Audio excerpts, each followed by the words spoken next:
Okay. If I find my way home, yeah. Wouldn't it be crazy? Don't you still amaze me? Wouldn't it be crazy? Don't you still amaze me? Wouldn't it be crazy? Don't you still amaze me? Wouldn't it be crazy? Don't you still amaze me? If I find my way home, yeah.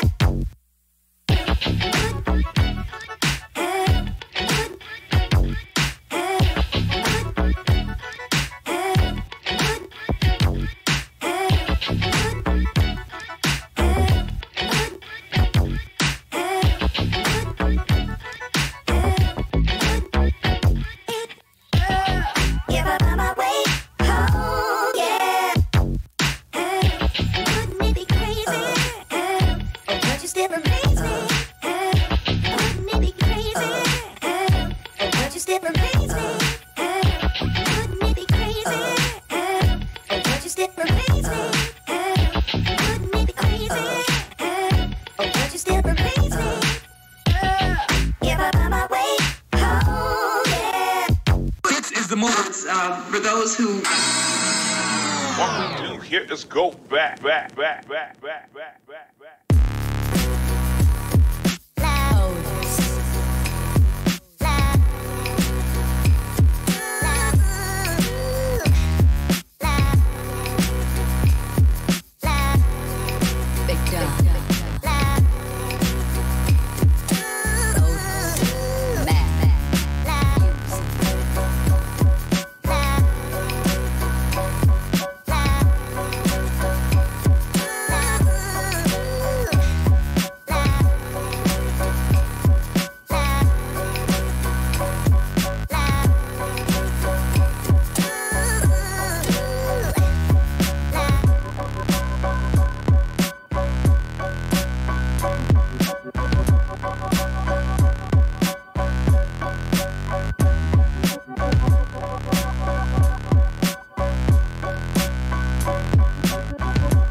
Seven, 6, 5, 4, 3, 2, 1. You'll never have the sacred stone.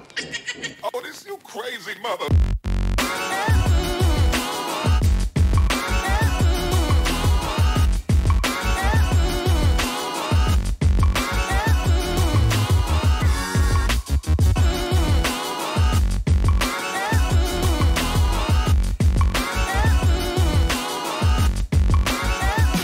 But I promise you, baby, I'll always be yours.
What's going on, everybody? Welcome to the Child of Mecha live stream. I am your host, Tim, the one and only Child of Mecha. And for those of you playing at home, the what shirt is Tim wearing? William Wilms was right. Jesta. We are wearing the Jesta. We are wearing the 67th Tactical Mobile Suit Squadron t-shirt. So nice. With the little designation on the side. Nice. You guys picked a great night to tune in. Yeah, you did. You guys picked a wonderful night to tune in because, as the sign says, tonight is everything about GBWC 2019, my plans. We're going to get started. We're going to talk about some other news, some big other news, bunch of stuff. And, yeah, you guys just, it's a good night to tune in. It's a good night to tune in. So, where to get started? There's so many things. First things first, though. This shirt is not available yet in the store, but it will be soon. Chris R. Over there on YouTube, he says, "You cock teased us. Course we came to watch." Yeah, well. But hey, that's pretty funny, Chris. Kudos for that.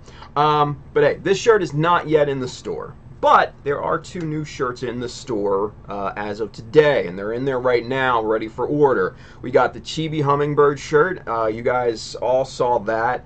The very, very talented Corey DeYonker, Links53, over there on Instagram and on Twitch, created that for me, commissioned him to do that, and he just knocked it out of the park, you guys. I can't say enough good things.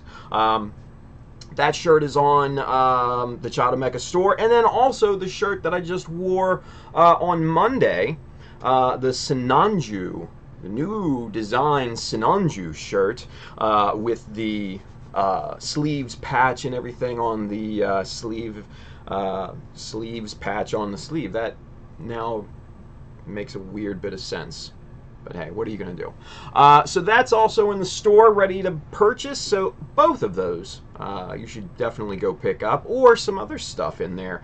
To get there, all you have to do is hit childofmecha.com, hit the store button up at the top. You'll be transported to the store where you'll find shirts, hats, bags, etc. It's good stuff. Go get you some. So now that that's out of the way. We're going, like I said, we're going to be working tonight. This is not just a talking show tonight. We do want to do work. I know the Dean's in the chat over there on YouTube, so he's going to hold us to that, which I respect, by the way. So, Dean, shout out.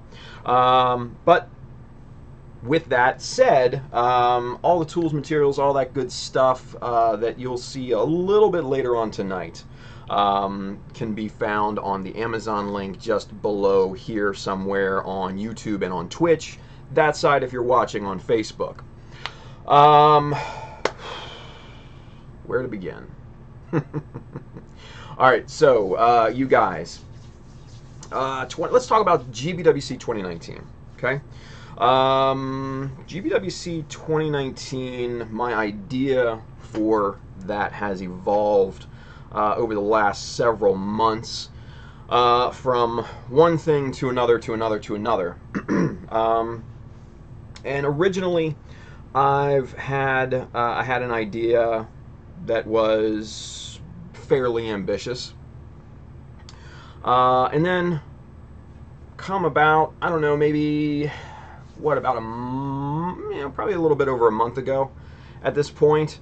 I was presented an offer by a good friend of mine who basically helped me up the ante, so to speak. So I know he's probably watching over on Facebook, Mr. Adam Ryan, of the owner of USA Gundam Store. So come to find out, you guys. The Child of Mecha GBWC 2019 build will be basically partnered with USA Gundam Store.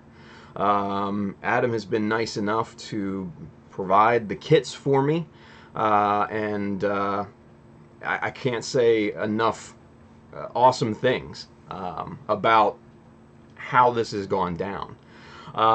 So yeah, so we are partnered with USA Gundam Store at this point. With that being said, let's do a little bit of housekeeping on this overlay because it's a little old. It needs some refurbishing. So let me do something here. Hang tight. Guelo, thanks for the host. Little housekeeping. There we go. That's better.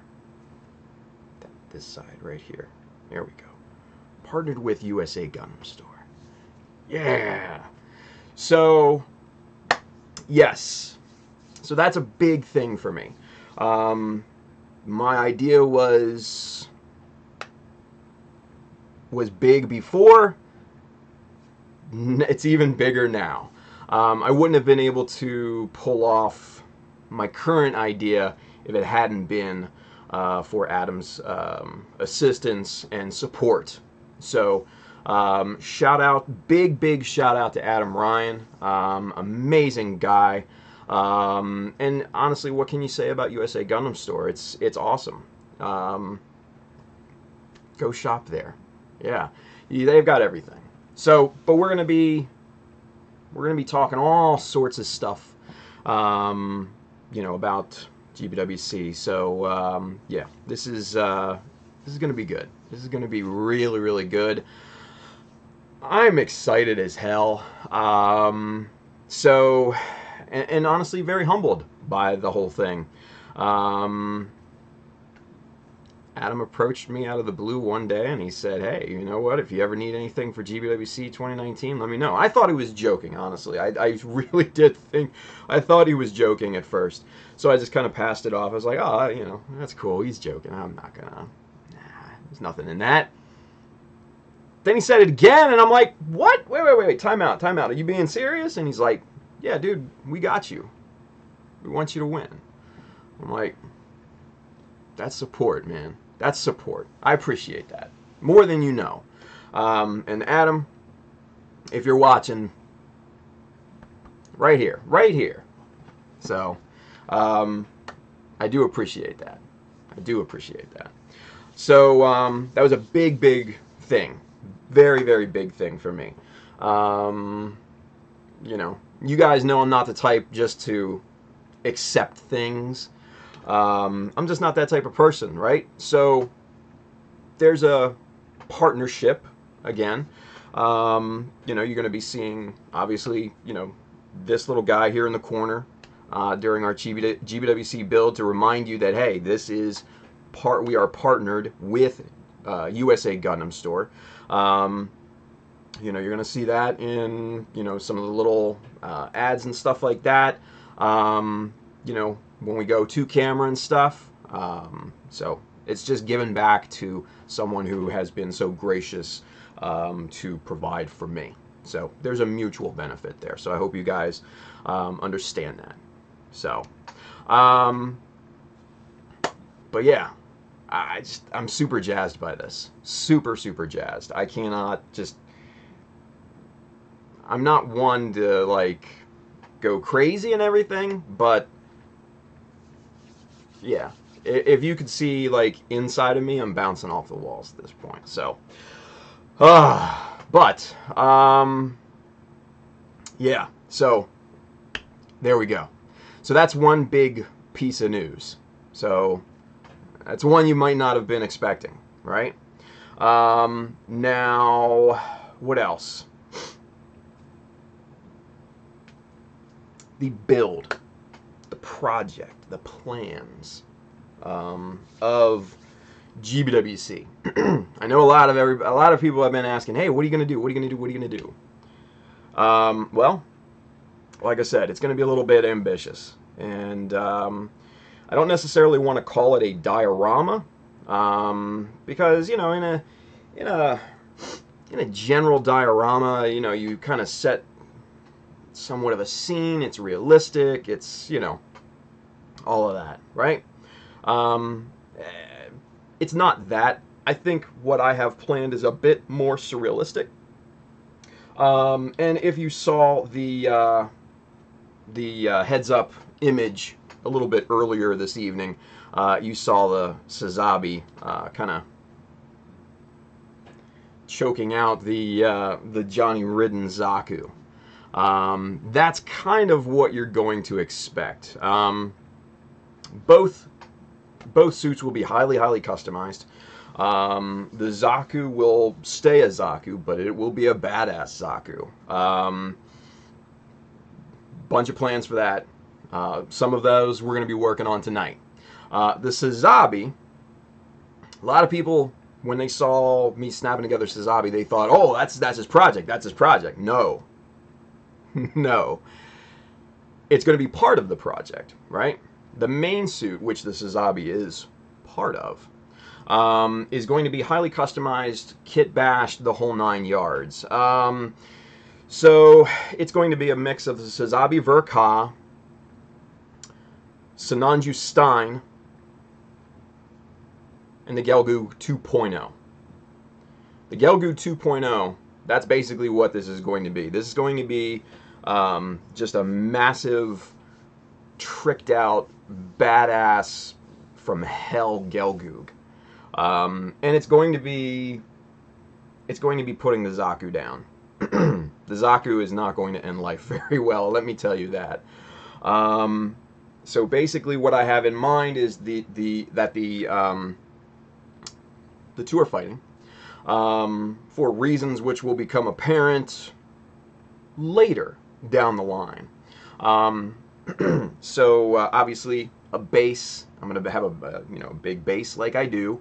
It's going to be built up and everything in the same vein as, say, the Jesta, which we'll show tonight. You didn't think I was wearing this for nothing, right? Come on. So it's going to be in the same vein as that. We're also going to be having, some effects on the base. The base will be custom painted. It will be very interesting. But essentially what you're going to see is these two mobile suits locked in combat. The Zaku's trying to come down with its Heat Hawk. The Sazabi Gelgoog amalgamation is catching that arm and then slicing right into the side. That's going to be it. And then underneath of the Zaku, there are going to be many arms, mobile suit arms reaching up, dragging it down into kind of blackness.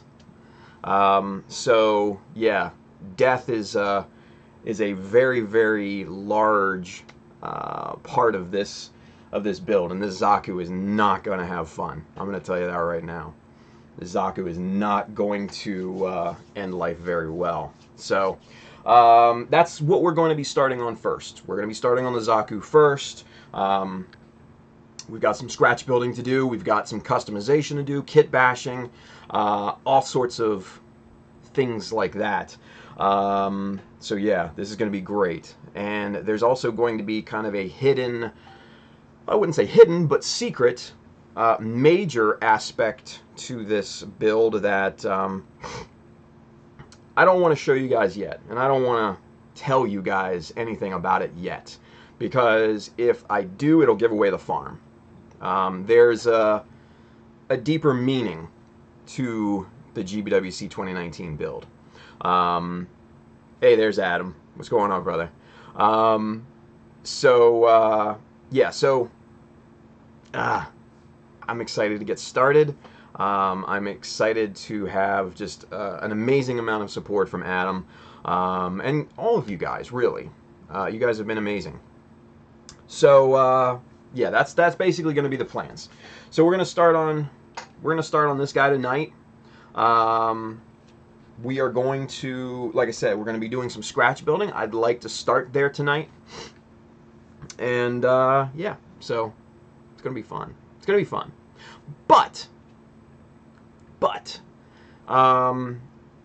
in the event, since this is very ambitious, this is an ambitious build for me, in the event that I, for some reason, don't get done in time, I have a backup. I don't want to lean on that. I wanted to get started yesterday, like weeks ago on this thing. But in the off chance that I don't get it done, then yeah, I have a backup. You guys want to see it? I don't know. I don't know if you guys want to see it or not. Let's show it to you anyway. All right, so I'm going to take the camera off the monitor here, and we're going to kind of do a quick twirl around on the Jesta. There haven't been any pictures released. This is the first time it's being shown in public, so to speak. A couple people have seen pictures. A couple people privately have seen pictures. I hope you enjoy it. I hope you like it. I think it came out really nice. But without any further ado, let's go on a ride, shall we? Here we go. Oh, and by the way, right there. Yeah. Up and over. There you go. That little chibi hummingbird sticker. My wife was awesome enough to make some of those for me. So that's awesome. And it's right there, along with all the other stickers from all the other awesome folks. So, yeah, pretty cool. Anyway, all right, that's not what you guys came to see, right?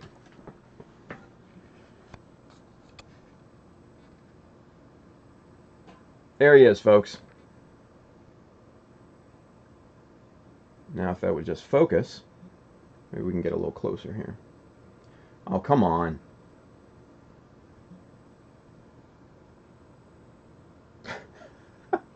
It is not focusing.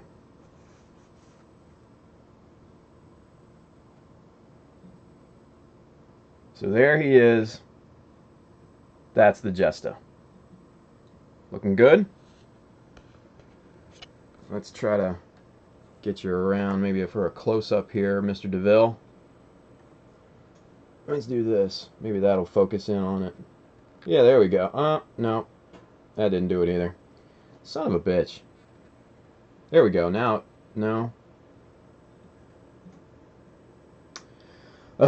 Sorry, you guys. I didn't think it was going to be all out of focus and shit like this. There we go. A little bit better. So there you can see the gun with the box mag and everything. That came out super nice. Really, really happy with that. And I have the shield over here just kind of sitting off to the side, mainly because I've been mocking it up with the base and everything. So there's that. Came out quite nice. Yeah.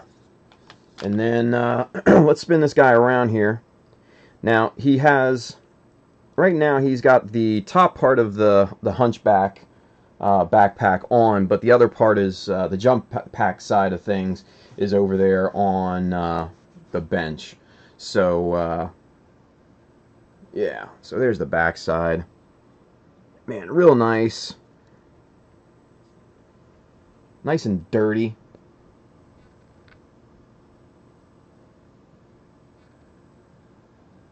Just looking good. Looking good. I dig this so very, very much. And the, I'm telling you what, man. The white head on the Jesta is just pretty cool. You know, you see all these, you know, kind of dark colored, you know, navy blue, black, dark gray Jestas. Man, the white head on the Jesta with the white collar, there's just something about it. It just kind of sets it off, right? There's the good old 67 insignia, unit insignia there. If it would just focus, maybe if I pull back, no. So, Yeah. Gizmo, kind of Gumpla, Jonathan over there on YouTube. Brought to you by the McDonald's. Haha, couldn't help myself. You know what? Hey, look at it. I don't think it came out very McDonald's-y. But, yeah. So there we go, you guys. Let's get this camera back up here. Yeah. So, I'm happy with it. I'm real happy with it. And if it does happen to be a backup build, it's a solid backup build. And I think that, you know, I'll keep that trend going, just to be on the safe side of things, because there have been many years that I just didn't finish an entry, because my time management is poo-poo. So having a solid backup does take a tiny bit of pressure off, but that's not the goal. The goal is not to enter this in GBWC. That's a no-no for me this year round. This year around, I am bringing you death. Yes, that's my good friend Justin. He's in the chat. Justinius Builds. It's so metal, and you guys will see that it is just. Can't wait. I can't wait. So that is GBWC 2019 plans, you guys. I hope that you guys are incrementally as excited about this as I am, because I'm just stupid excited about it, right? I can't wait to kind of bring you guys along on the journey, because we're going to be streaming this whole thing, you know, every Monday, Wednesday, Friday, obviously schedule permitting, of course. We're gonna be pounding on this thing. We're gonna be working on it. We are going to be showing you everything. Now, mind you, I'm going to be working on it behind the scenes too. But yeah, it's going to be cool. It's going to be a cool ride, man. So I hope you guys are strapped in. It's going to be awesome. It's going to be awesome. But there's one more bit of news. Oh, what? You thought that was it? It's like an infomercial. But wait, there's more! So, Justin, my boy Justin, Justinius Builds on everything. Facebook, Instagram, YouTube, Twitch, everything, right? He's my boy. You know, me and him are kind of like dynamic duo, gruesome twosome, whatever you want to call us. So he and I have this stupid, crazy idea about putting on a bi-weekly build show for you guys. Just a collection of builders, just kind of getting together and building. We are still in the development stage, and we are in process of inviting people. I know I reached out to a number of different people today, and this has kind of been in the works for over a year at this point. We've been kind of playing with it on and off, but I think now's the time to kind of pull the trigger, if you will, right? Those amazing gentlemen, the Four Horsemen. For those of you guys that don't know the Four Horsemen, a few of them are in the chat. I don't think all of them. I didn't see Robbie, but I know I saw Shane, Gio, and James.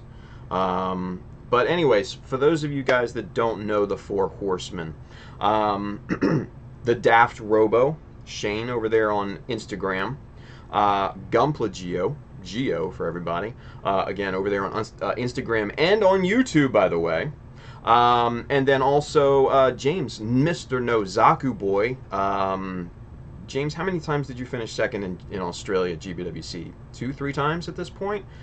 Very accomplished builder. He's an amazing diorama maker and all that. You should definitely follow him on Instagram and on YouTube. Makes great content. Those guys have put together kind of their own bi-weekly build stream. And, you know, you guys, I'm going to be inviting you guys to ours. We don't want to compete with yours, so it'll be kind of a alternating thing. Because, yeah, we love you guys and we don't want to take away, you know what I mean? So, I haven't had a chance to reach out to you guys yet, obviously, but you guys are invited to it, if you guys want to. So, yeah, so it's going to be awesome. We've invited a lot of cool different people, still waiting to hear back from several different people, but it should be very, very interesting. It'll kind of be on a rotational basis, you know, on any given week. People will rotate in, rotate out. You'll see different faces, you'll hear different voices, all that fun stuff. It will be invite only, so guys, don't ask to be on. Don't make me be the bad guy, okay? Don't do it. But it'll be fun, I think. I know I jump on those Gundam guys live streams whenever they have them, and god damn, it's so much fun. Just kind of interacting with everybody, just actually talking rather than sitting here, you know, private messaging or whatever. It's never the same, right? Never the same. So we want to do something that's a little bit more intimate, to bring you guys maybe that don't know some of these builders. We want to bring them to you. Chances are you probably know a lot of them, but in the off chance that you don't, we want to bring them to you, present them to you, because we think they are very worthy of your time, your attention, and hell, maybe even your admiration. But that'll be up to you to decide, right? So, Dean, thank you for commenting. He says, Tim, tutorials, videos. Yes. Yes. That's obviously kind of another thing that I didn't even think about talking about. But Dean, thank you for mentioning that. Yeah, you know what? The Jesta is basically done at this point. Well, the Jesta itself is done, but the base I'm still kind of wrapping up. Let's see, the support arms are good to go. Those are done. The support block is done. Those are final coated. Come on, you. Come on down here. Show everybody. So this is the upper support arm, and I just kind of finished spraying this with satin today. It's still taped underneath. I removed this tape just before the stream. So what you guys are seeing here, the clouds. Let's see if we can get that. There we go. Nice high gloss there. But then all the other parts are kind of like in a satin color, or a satin finish. So yeah, it's going to basically look like you're looking out the window for all these parts. So super happy with how these are coming out. I just need to spray the 2-part base and kind of finish that up. And yeah, then it's going to be done. And then we'll get you guys some pictures, because I know you guys are wanting pictures, right? So you can see the nitty-gritty, the close-ups, the nooks and crannies, if you will. So I definitely, that'll be coming very, very soon. Obviously, this weekend is going to be open for me to do all that fun stuff. And then, what else? Last bit of news, we've locked in the next date for the next Gunpla Talk, you guys. February 19th is going to be our next episode. Mark it on your calendars. We just kind of locked that in today, this morning.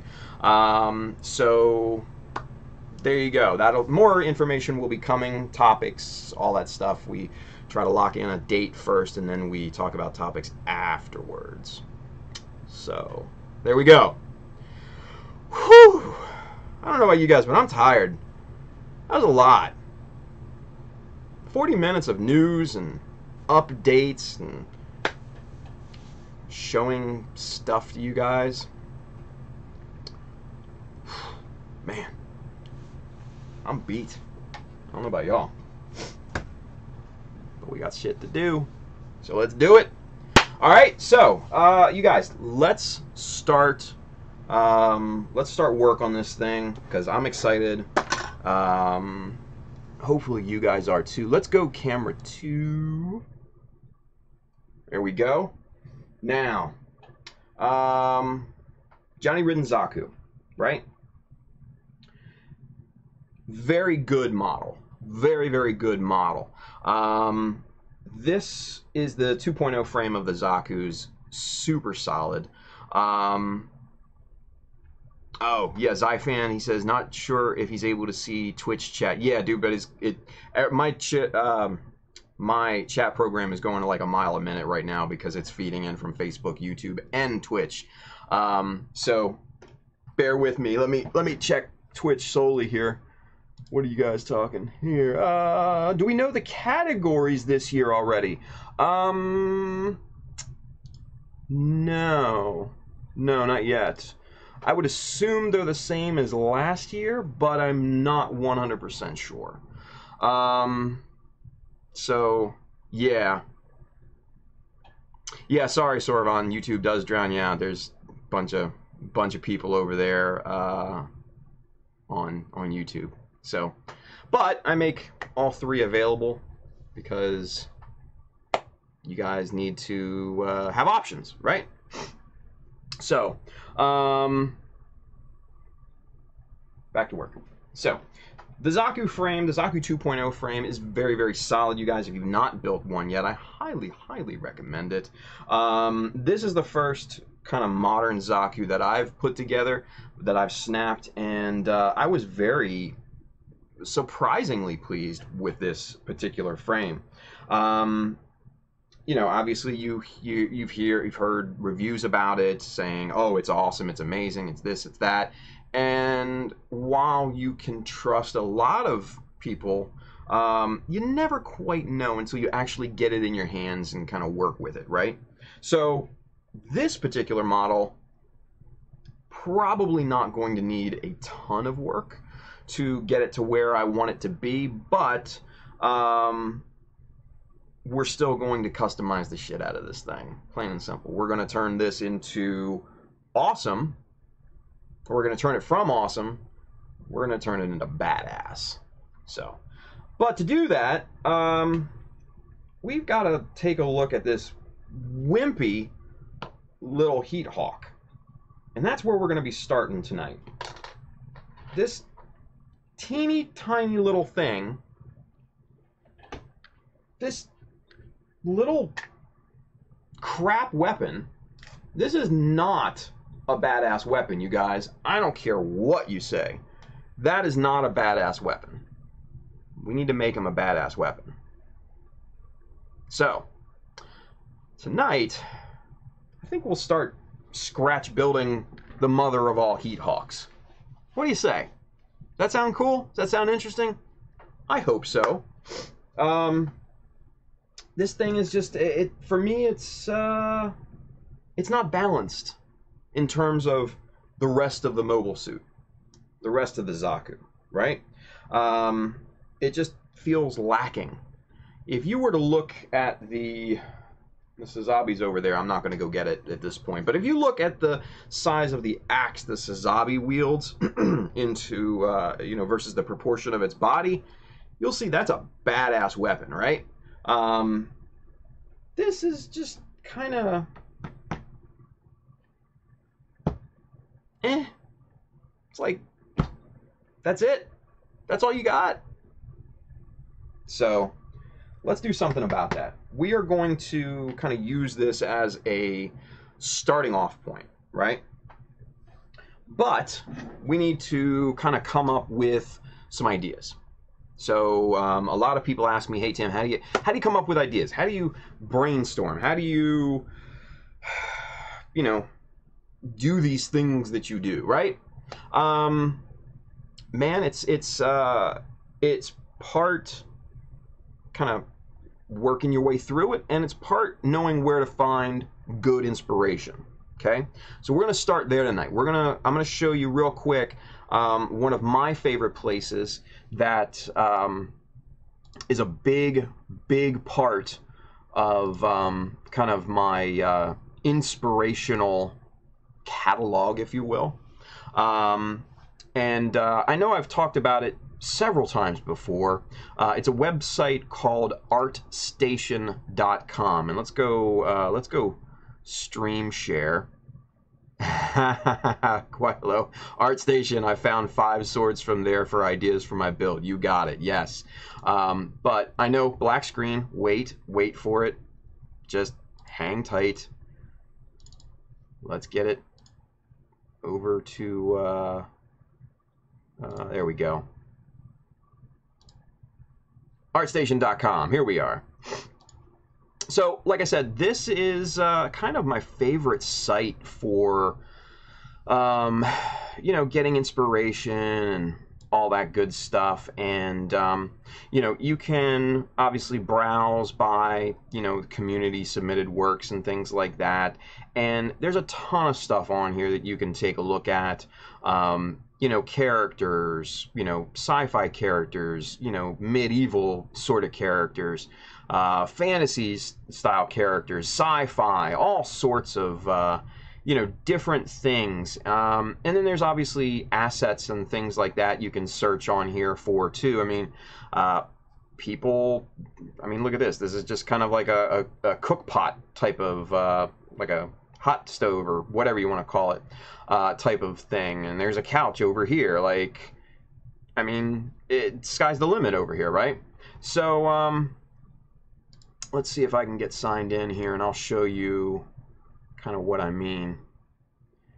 All right, so right over here, these two little drop downs. Now, obviously, you've got the community, you've got trending, latest picks, following, and then you know you can refresh. But these two over here, I don't know if it's pretty obvious to most people, but you can, you know, drop down, you can search 2D media, 3D, traditional 2 and 3D medias, all that good stuff. Now the subject matter, that's where this site really kind of shines, right? What I really like is scrolling down here to the bottom, selecting weapons. And boom, like all sorts of weapons that you can think of. So from firearms to lasers to swords to axes and shields and grenades and explosives and who knows what else can all be found under the weapons category. Like this thing, look at this thing. This is wild, right? What is this? I know we're not looking for firearms, but holy shit, look at that thing. That's kind of crazy.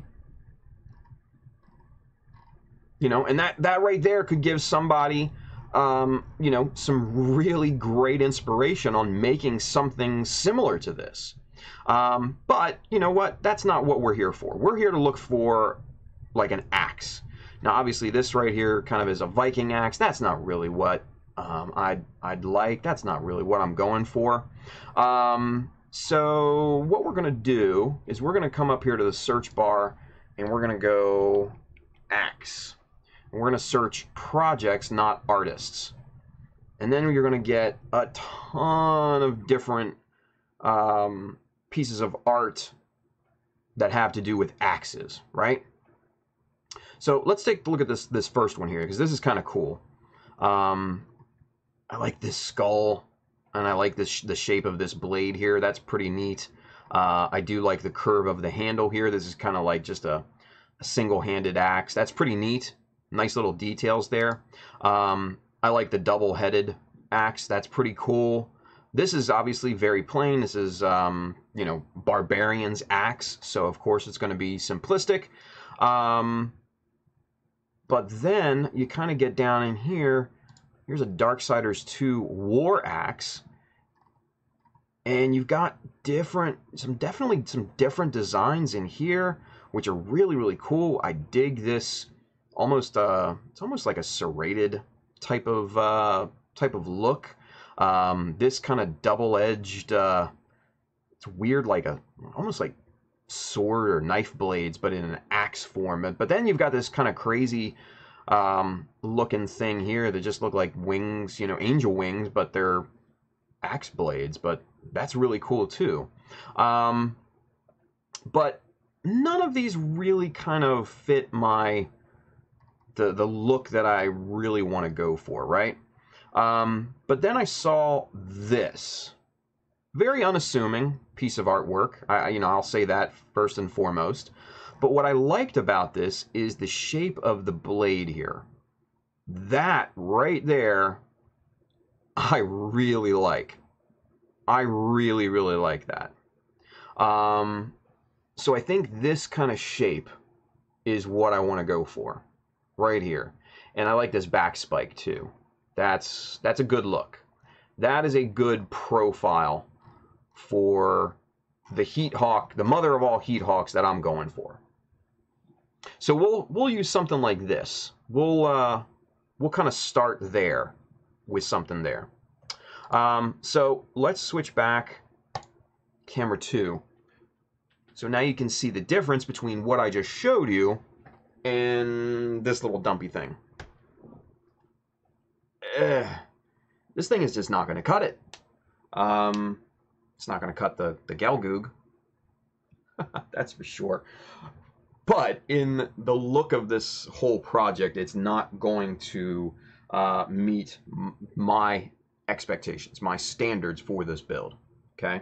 So that's what we're going to do. We're going to basically just replace this thing. Let's get zoomed out a little bit so we got a little bit more room to work. And let's just kind of put some ideas down on plastic, shall we? There. Sometimes all you got to do is start with a simple piece of plastic sheet. This is a 1mm piece of styrene sheet. Very, very simple, right? Now, what I like to do, pencil. Simple. Let's use this for kind of like a size gauge, right? So real quick, what we're going to do is just kind of trace the outline of this thing. Is that even marking? Yeah. And it doesn't even have to be like perfect, right? Because this isn't going to be perfect because this thing likes to move on me here.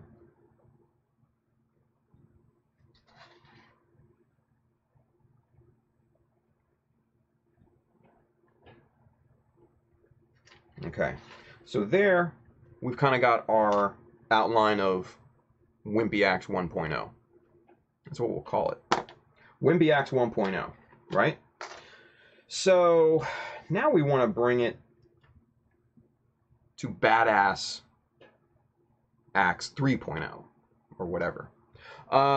So from there, we need to get the shape. So like I said, I liked that kind of aggressive shape. So we're going to come up off this angle. Maybe like this. There's that spike, that kind of front spike there.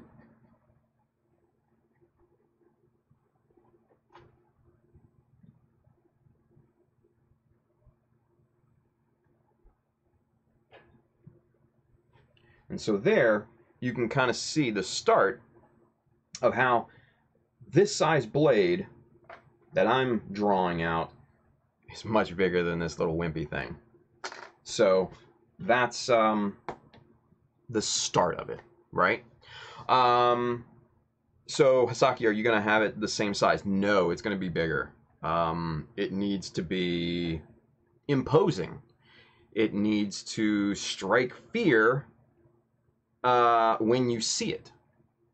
Not when the Gelgoog sees it, but when other mobile suits see it. So when like a Fetty GM rolls up saying, "Oh, hey, it's just a Zaku. Holy shit, what is that?" That's what that pilot's gonna. That's what that pilot's gonna think, and he's gonna mess his pants looking at that axe, right?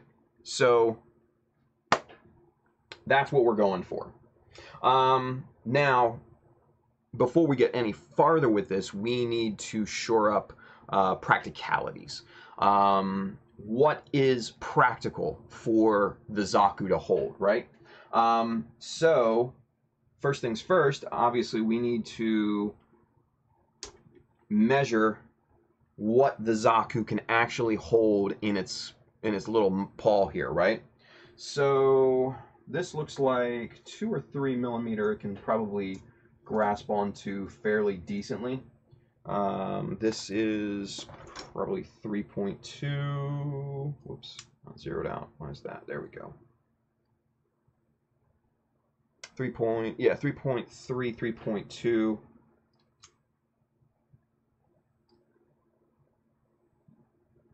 Yeah, so 3.2 millimeter strip.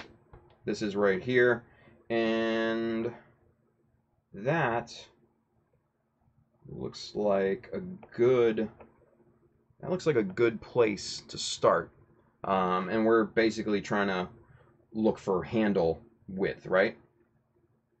So that's actually really, really quite good. That grips that particular piece of styrene really very well. So I'm really actually happy with that. I mean, that's straight out of the gate without even trying. That's kind of unheard of. You usually have to fiddle with these things a lot to really kind of get them to fit.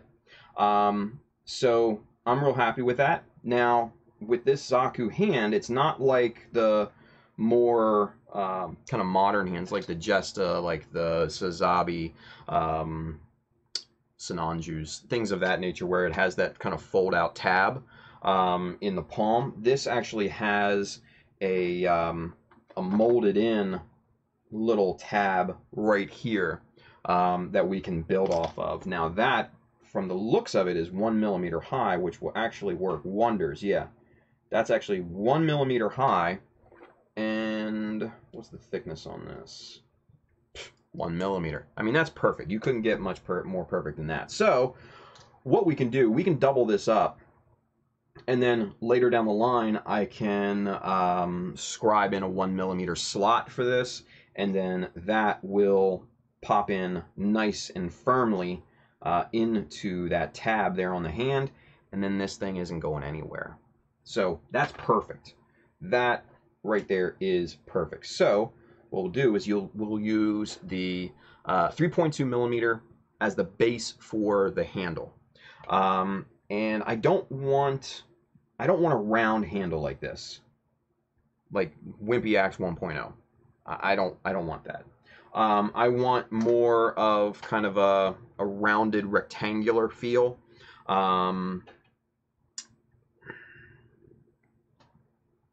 Almost, you know, like an exaggerated kind of this shape, right? Now, obviously, that's much bigger than my hand can take. What are you gonna do? But that's kind of the look that we're going for. We're not going for round. We're going for more kind of angled, rounded, rectangular, right? So that's kind of what we have in mind.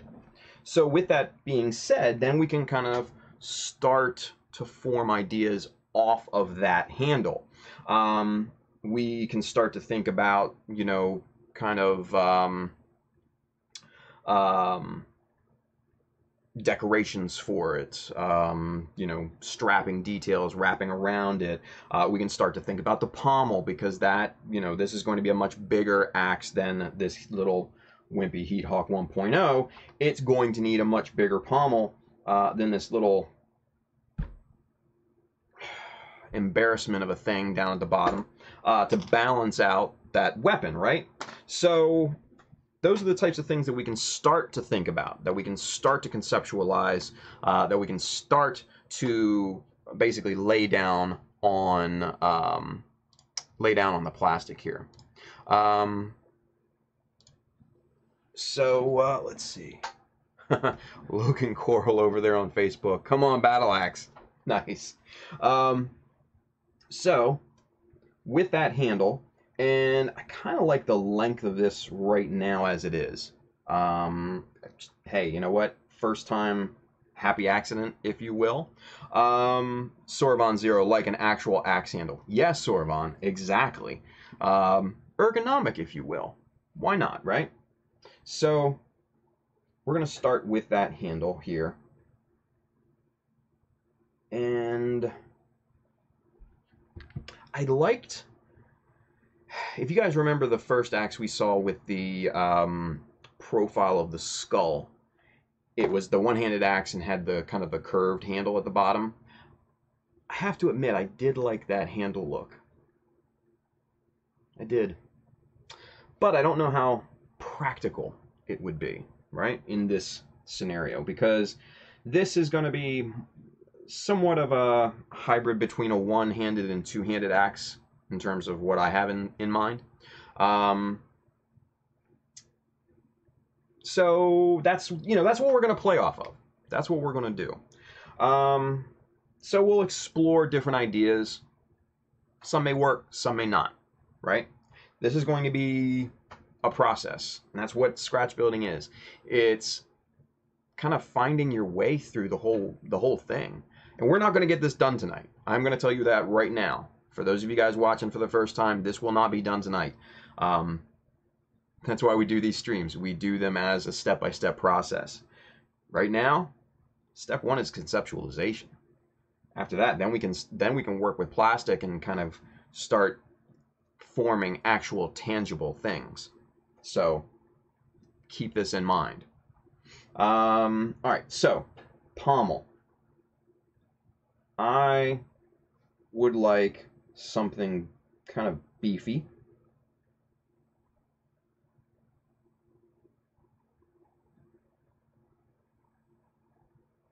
Maybe something along these lines. Oh, I figured you guys can't see that, unfortunately. Sorry about that. Something kind of like this, maybe. And this is not at all a final shape or anything like that. Maybe some panel lines going across here, right?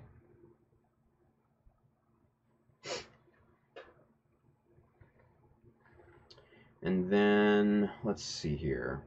I like that spike that came off the kind of came off the other one. But what I want to do is I want to take this angle, and that's the angle I want to work off of here. So we're going to kind of do this sort of thing. Almost like a weird, it's almost like a weird post-apocalyptic fireman's axe. Now that I look at it, especially on screen, right? I'm not unhappy with it. I'm just saying that it kind of looks like that. So let's go with that. Let's play with that.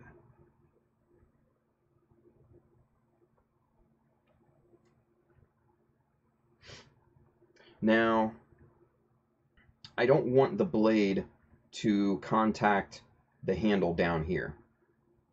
I want it to kind of arc up and come up a little bit higher on the handle here. So maybe something along these lines. And I'm just kind of drawing out angles here. I don't even know what. Maybe parallel to that line.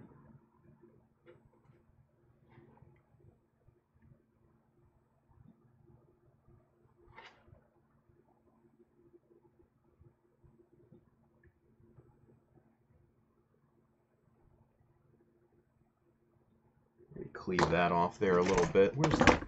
Where's my eraser? Pardon me, guys. My desk is still a freaking mess right now. It's not even funny right this second. It's bad. It's very bad.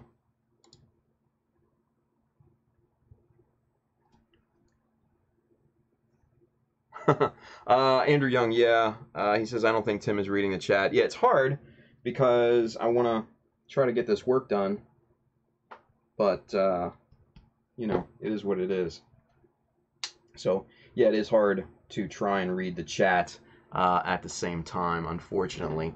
And then also, it looks like my chat program might have taken a giant dump on me. Because it's not updating at this point, which is unfortunate. But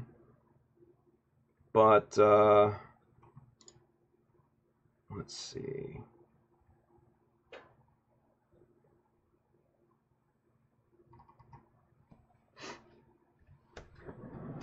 Yeah, so Justin said cut a slot out behind the blade. Yeah, I was kind of thinking along those same lines to lighten it up a little bit.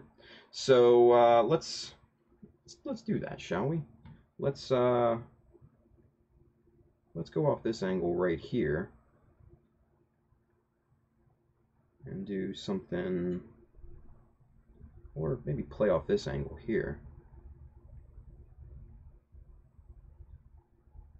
Kind of do something like that,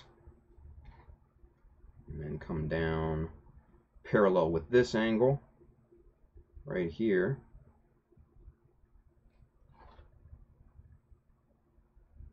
And then connect it there.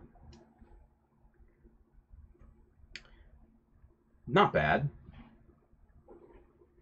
Not terrible. It's not terrible.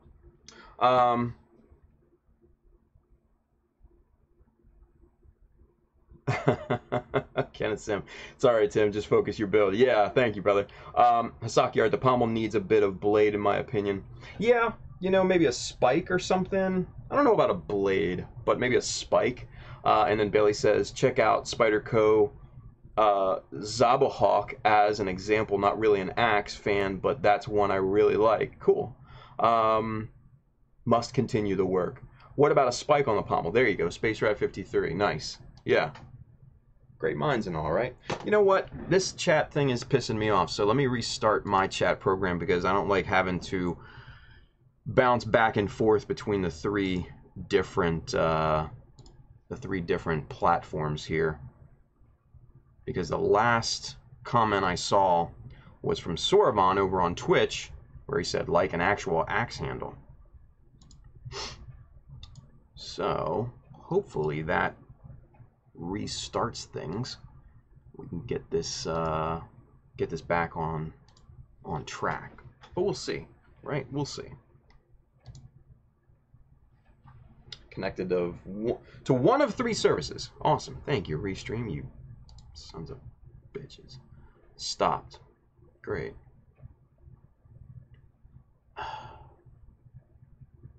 Nothing since here then, so you're good. Yeah, and that's all it's showing me, unfortunately, Soravon. So we're going to take a dump on the chat program, and we're going to move things around a little bit. So let's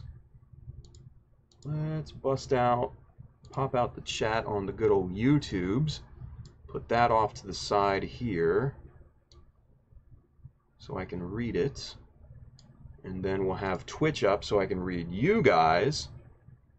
And then I don't think many people are watching on Facebook. 4 people are watching on Facebook, but they, you know, the Facebook people don't comment that much, so I'll just check back in with them and see what's what. But in the meantime, I'm going to try to take care of everybody here, and we'll just get back to it. So there we go. All right. Hellsting Oz unit, I could see putting a spike at the end of the handle for like a poking weapon at the end. Yeah. You know, the Wimpy 1.0 has a nice, well, I shouldn't say a nice little spike, but it does have a little spike on the end, so that's at least something, right? Yeah, so let's delve a little bit more into this. Let's get the ruler out here. Let's get the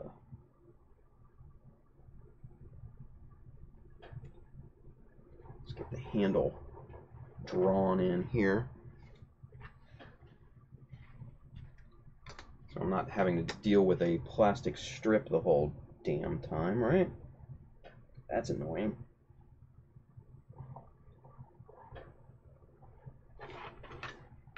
Okay, so they're the beginnings of things, right?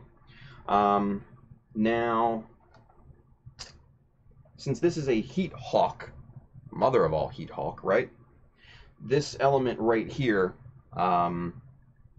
is a solid, I guess, piece of metal or some sort of material, and then it heats to form the slashing action and the cutting action of the heat hawk. So with this, we do need that similar style of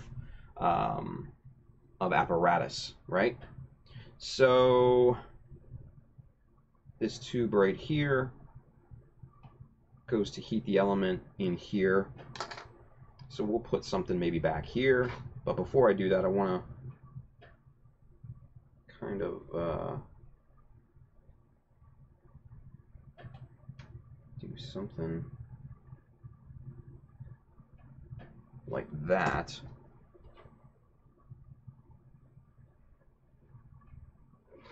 So it's just not a hole. So yeah, so basically maybe something back here, down here, or something like that.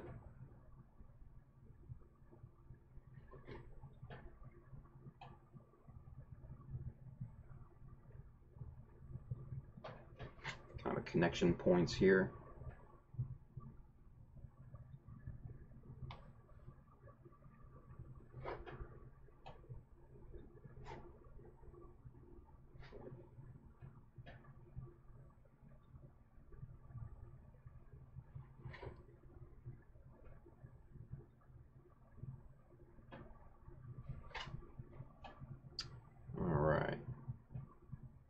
Then what we can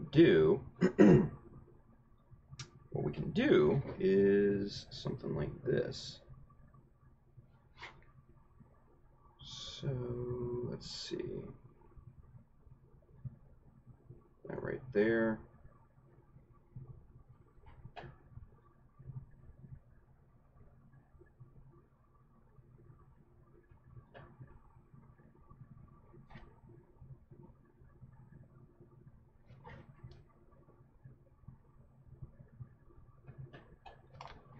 So this right here will be our heating apparatus. That'll heat this part, and then it'll also heat the spike, the back spike too, right? So could be interesting.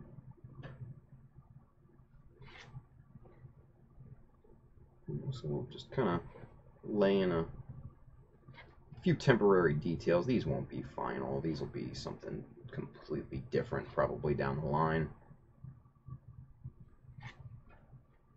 And then have your hose, your wire, whatever, right there. Maybe some panel lines there.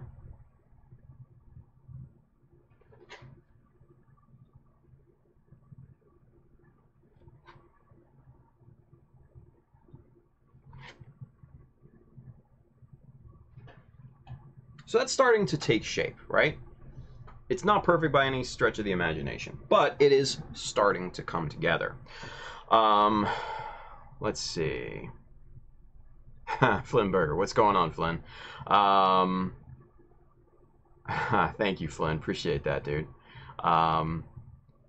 So I'm still not happy with the shape of things, with the shape of that blade. Still not, it's not there yet. Shut up, Justin. He says, God, that's awful, you draw like a third grader. Dude, I never said drawing or traditional art was my thing. So, shut up.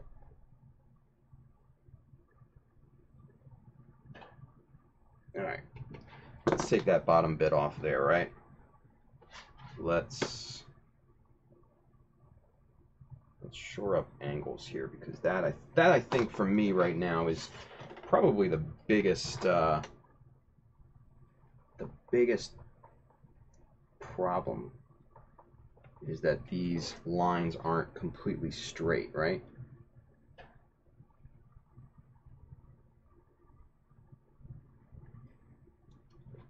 So let's get some straight lines in here first.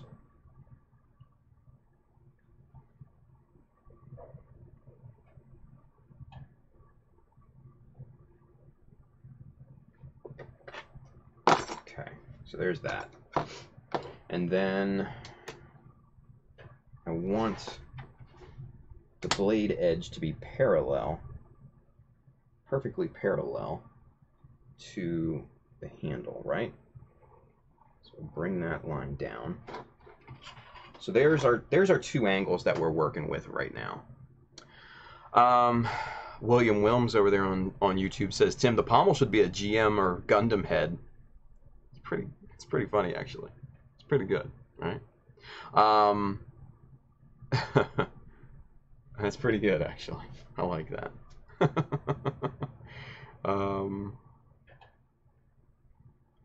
Nice. All right. I think this line right here is a bit out too far. It's out a little too far for my taste. So let's see. Guelo says, I don't know. I would like to see the bottom of the blade come to an S point. Spike ETF. Oh, etc. Spike going away from the handle. It's interesting. Definitely more kind of barbarian-ish, if you will. I'm not opposed to that. Not opposed to that. Maybe something like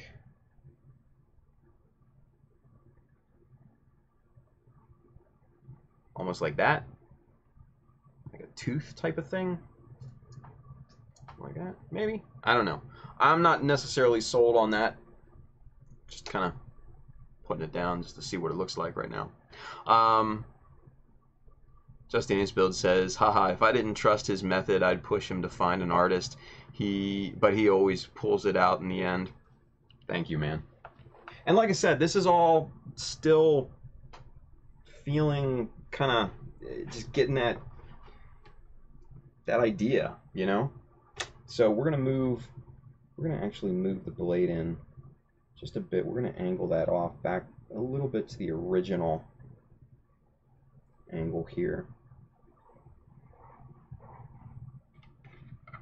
More like that.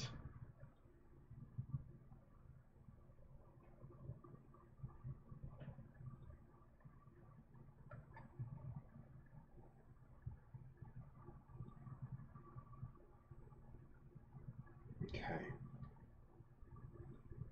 All right, so I'm starting to come together. The idea's starting to come out.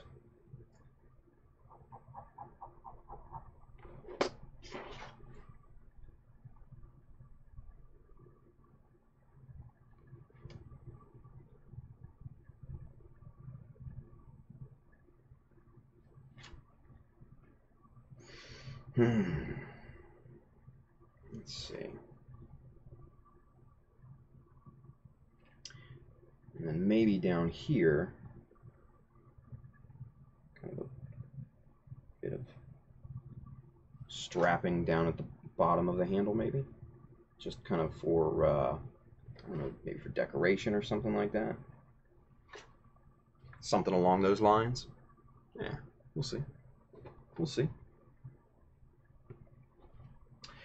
Oh, let's see here. What are we going to do here? You know what? Let's refer back to the original art.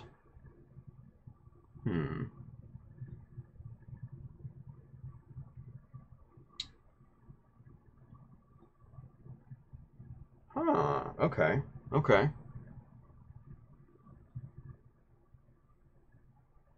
Now I see something that I liked in the artwork that we looked at that I didn't necessarily transfer over to mine.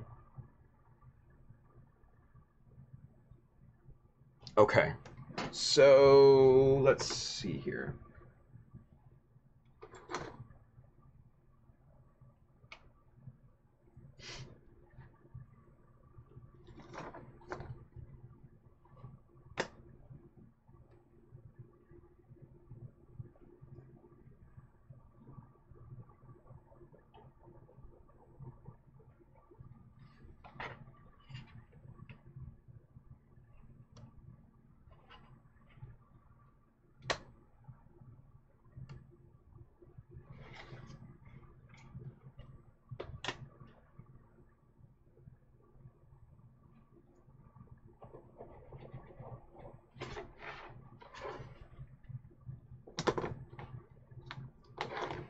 Let's get rid of this shit here.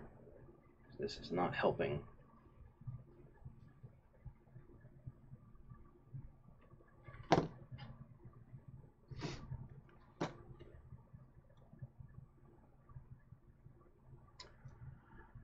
All right.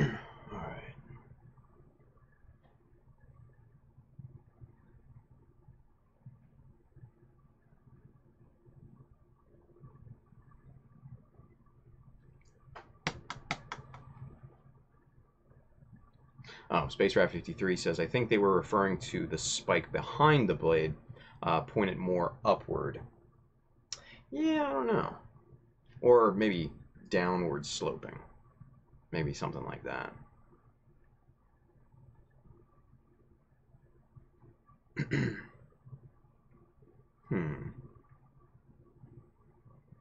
See, guys, this is the thing with scratch building and trying to come up with your own ideas for things, is that there's always a feeling out process. And I go through this all the time. Especially if you guys watched the Jesta, the creation of the jump pack, right? There was a lot of kind of going back and forth with shapes and things. And that's just really part of it, right? But in the end, hopefully you get to something that looks legit, that looks really, pretty good. So for instance, the hunchback part of the Jesta here, let's see, this upper part right here that kind of slots onto the upper part of the backpack, this is all, scratch built. For those of you guys that have watched the streams, you know that this is all put together. This is, this just pops off. It's just held in there with magnets and the little slot in there, right? But here's the little piece, right? And this, again, this is scratch built. This is all just built from styrene and just Kotobukiya little detail parts, right? In the end, it looks legit, right? Painted up, everything looks good. But in the beginning processes, when I was trying to come up with what would look good on top of this backpack, it was a struggle. It was a big struggle.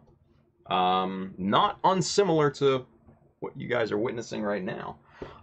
This is a bit more of a struggle than I had imagined. I knew the shape of what I wanted this thing to basically eventually look like, but it's for some reason not coming out on paper the same way that I guess I kind of envisioned it in my head, and that's one of those things with scratch building. So what I might do,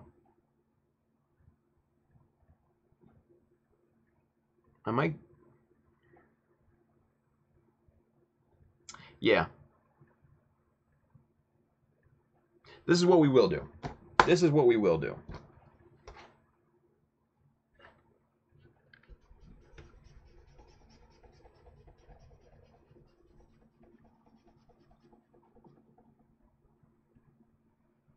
If it's not working, it's not going to work. Plain and simple.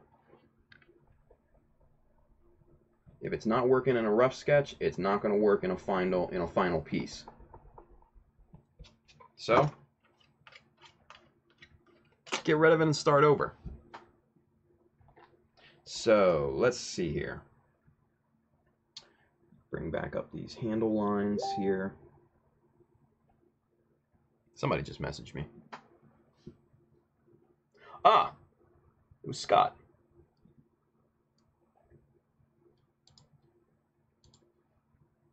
Mr. Guelo. Let's see what he sent.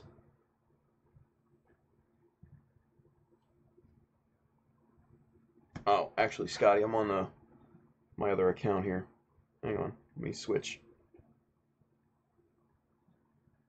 Oh yeah, no, I gotcha. Yeah, that's kind of what we have, kind of like that, right? And then Hasaki Art, Hendren sent me. Let's see, he's on this account here. What do you got for me, dude? Where's the chat window? Come on. Facebook's killing me right now, you guys.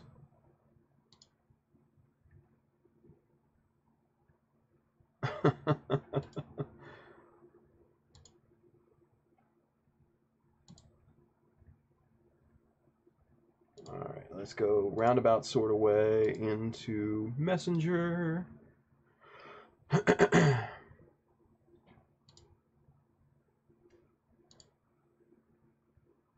Yeah. See, and that's kind of what Scott had sent me too, but he had that kind of bottom spike in the other direction. Similar to what you guys see on screen right now. So, Superset 5 over there on Twitch, maybe incorporate parts of the Hyper Beam Javelin from the Unicorn Gundam into your design. Yeah. Not necessarily opposed to that. I want something a little bit more original, though. So, it's not something I would do right away. But let's do something different. Let's do something a little bit more, right? The first shape that we looked at, the artwork on artstation.com, was good. I really liked it. Once we put it to paper, once I put my ideas to it, it didn't work, right? So we're going to change gears. Sometimes that's what you got to do. For example, if you guys have watched the stream, you have seen me pull these parts out before and show you guys what these are, right? These were the initial attempts at the backpack boosters for the Ozymandias. And these were failures. And I keep these to remind me that if you're not happy with it, just scrap it and start something new, right? So that's a good metaphor of what we're doing right now. I wasn't happy with it. We're going to scrap it. We're going to do something else. We're going to do something new. A completely new design. Now, I'm thinking back to that, the one Fantasy Axe that had the two blades coming up. And I like that idea. I like that idea. I don't like the two blades. Maybe cut off one, maybe have just one-sided kind of blade, almost like a weird axe kind of polearm style of weapon, almost like a hybrid, if you will. Could be interesting. Graylo says over there on Twitch, he says, never know, you might even use those one day. Yeah, no, absolutely. You know, I keep them for multiple different reasons. I don't think I'll ever use them. But you never know. I just keep them as a reminder to kind of keep me focused on the project at hand, right? And that's part of this. So let's go with that. Let's kind of go with that aesthetic, shall we? Now, I don't necessarily want something too outrageous, so we're going to go right there, right?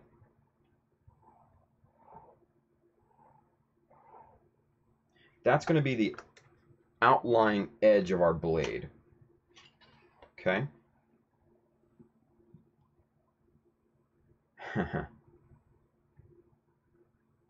I can already tell that I'm going to like this better.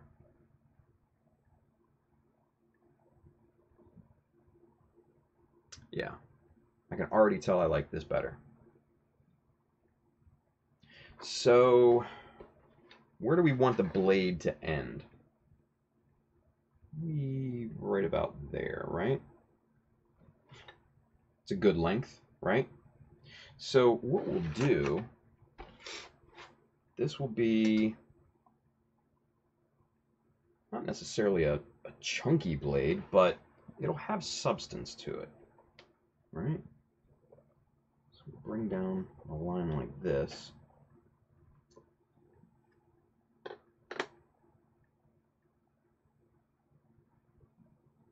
Yeah. Yeah. So far I like this. So far I like this. All right, so angle the blade down like this. Stop it before there, and then what we're going to do is we're going to, let's see, let's get the other T-square here. Where is it? Where is it? Where is it? There it is. Again, my desk is still a mess, you guys, so I apologize. But, so we'll bring out the other T-square here. We'll bring this line down like that, right? So now you kind of see the formation starting to take place.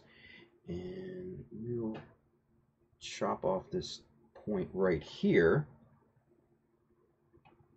And then what'll happen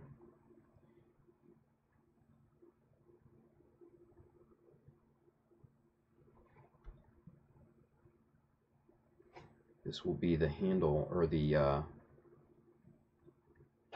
blade holder, if you will, the thing that grips onto the blade, right? And then this whole apparatus will connect to the handle here as well.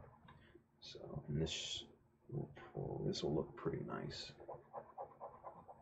Bring it up a fair amount, right?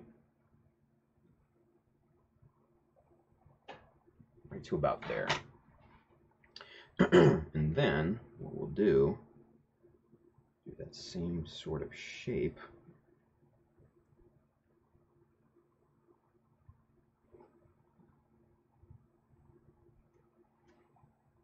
Just like that. And that will jut out just a little bit from the back edge of the blade there. Yeah. Okay. Okay. So ideas are in my head. I'm excited about this one. So much more than the other one, you guys. So much more. All right. So now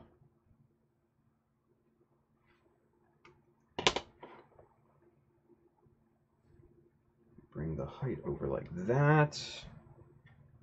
And what we're going to do is we're going to make this almost like a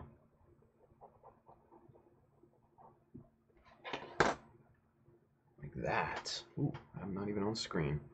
Kind of like that. Yes. Yes.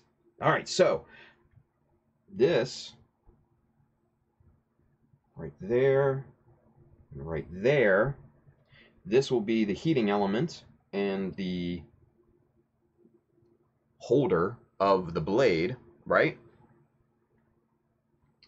And then what we do, let me see. So we'll have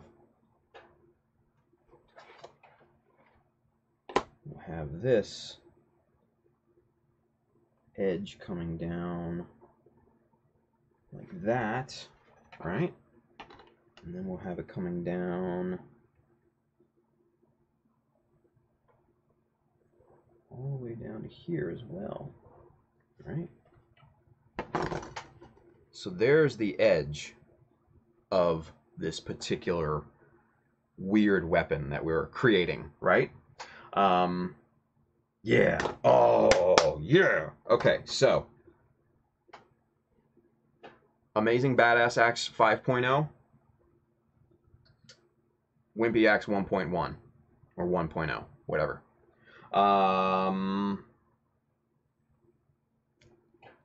Yes. Yes. This is the direction that we're going. This is absolutely the fucking direction that we're going, you guys. All right, so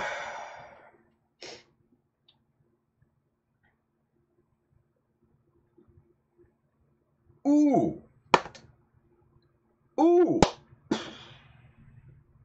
Okay. Yes. Okay. So what we're going to do, what time is it? 11:36. Cool. Plenty of time, right? Bailey says, those striking blades are curved to reduce overall stress on the material. That is true. That is true. And they're more slicing blades, too. This is... I wouldn't necessarily call the Heat Hawk a slicing blade, since it's obviously heated and it's going to, you know, also melt through the plastic, or listen to me, plastic melt through the metal. So I'm not too worried about that. Plus, you know, artistic license and all. All right, so secondary idea. I love this look. This kind of badass. Again, you can, with this style weapon, you can bring down on somebody, you can stab somebody with it with this, you know, nice pointed edge. That'll get through that, you know, GM armor or whatever. And the fact that it's heated, just, sorry, GM pilot, it's not your day, son. I dig that. I dig that so much right now. All right. But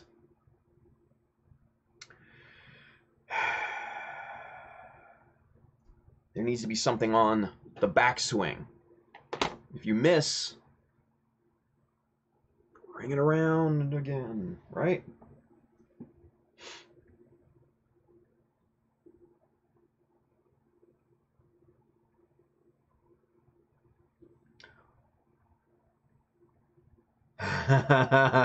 Yes, Bailey. Thank you, brother. Bailey over here on YouTube, he says a Fetty meat melt. I love that. I love that. All right. So we all saw the newest Avengers, right? I'm going to take that for granted. And we all saw Thor's newest weapon, Stormbringer. Had a blade on one side, had a Warhammer head on the other side. What? Maybe we go kind of like a small Warhammer head on the other side? Bailey, come on. You haven't seen that? You're killing me. I kind of like that idea. William Wilm says, bring Tim Thanos. Yeah, right. Like that. Yeah. Nothing crazy. Nothing nutty like Stormbringer. Just something, you know,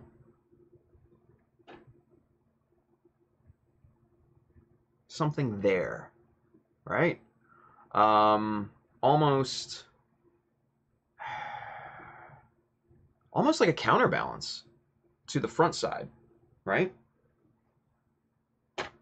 I mean, with any good axe, I mean, you're gonna need some sort of balance, right? You look at you look at Viking axes, right? And the blade was much thinner than the part that connected to the handle. So it had a balance there between the front leading edge, and the connection point on the handle. So yeah. So I'm thinking maybe a counterbalanced style thing, hammer head, maybe style thing.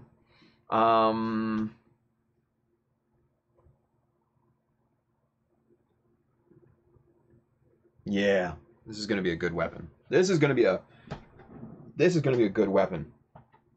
Okay, so what we need, let's get some. We need to support the front edge to the handle, right?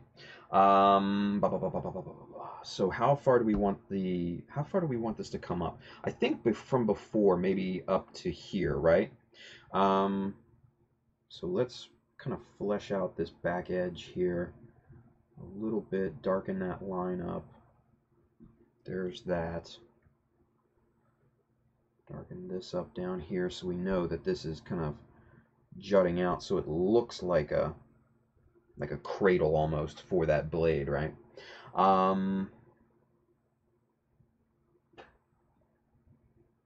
Yeah, you guys, I'm digging this so much right now. Digging this.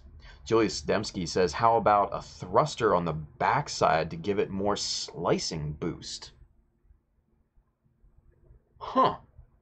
Kind of like that, kind of like the hammer from the Guxion. No, that hammer didn't have boosters on it. Clem, Gamma Banray from those Gundam guys, he did a custom one and had boosters on the back to kind of bring it, down more, almost very super robot-y.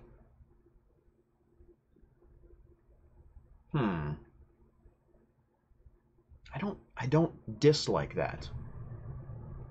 Yeah, I don't dislike that. Yeah. Ortega's hammer, axe, whatever, had boosters.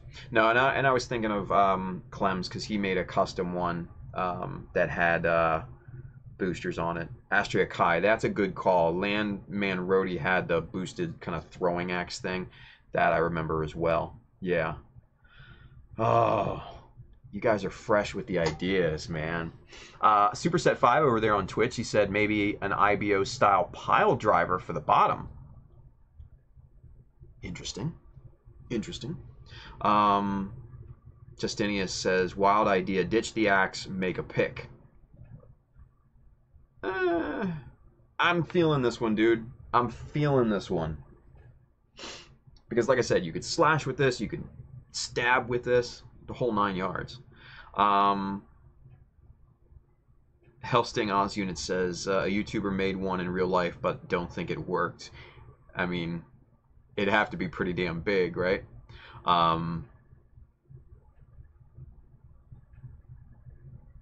Yeah, everybody's saying add thrusters. Add thrusters.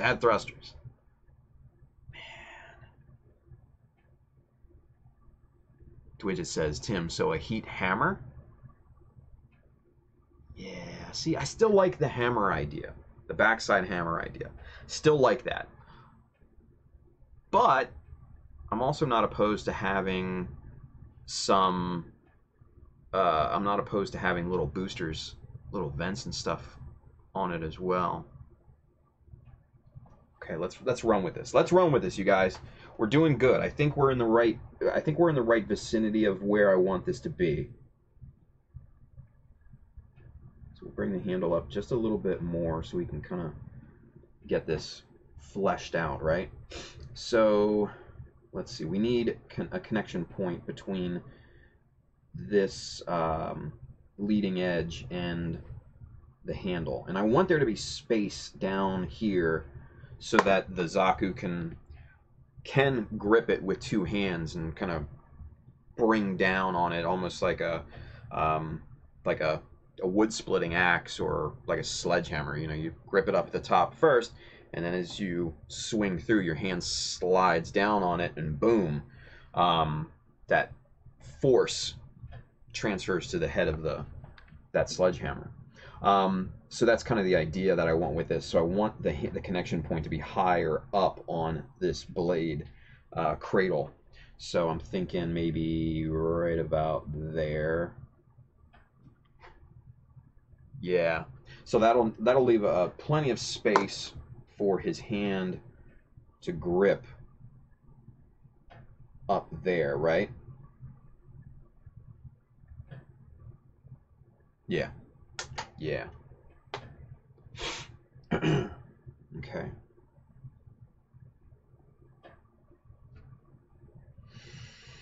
Let's see. Incorporate the handle into the back of the blade. Again, I'm not necessarily sure what that I would want to do that. That's from Justin over there on YouTube.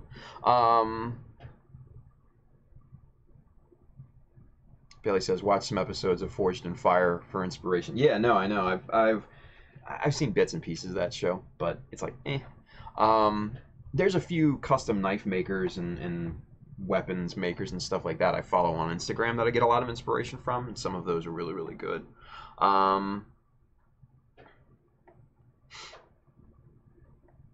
William Wilm says, I keep seeing the meat hammer butchers use that have all those spikes on the face to tenderize the meat.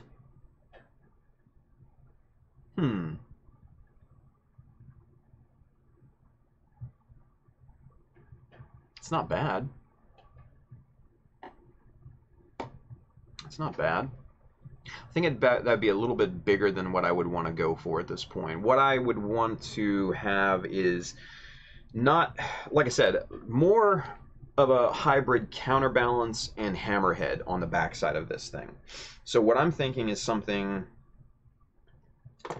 not like the Stormbringer that Thor uses, not like this massive round hammerhead, but something a bit thinner. If you're looking straight at the hammerhead, something a bit thinner this way, but longer in height. So something a little bit more rectangular, right? And maybe have some grooves in that, maybe not spikes, but maybe like grooves.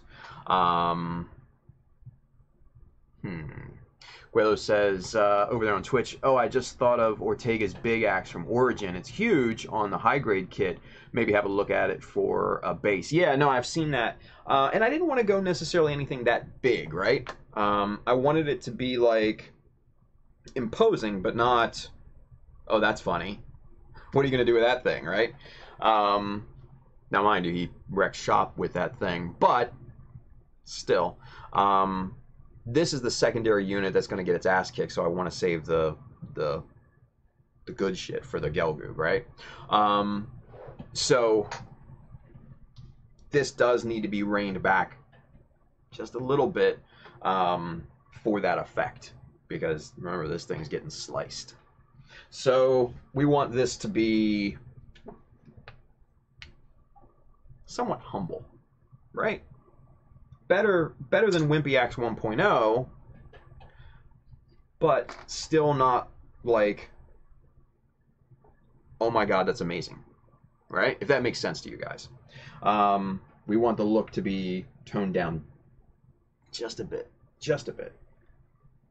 All right, so let's bring this down here like that, right? And then we're going to bring angle up there. We're going to bring this up here.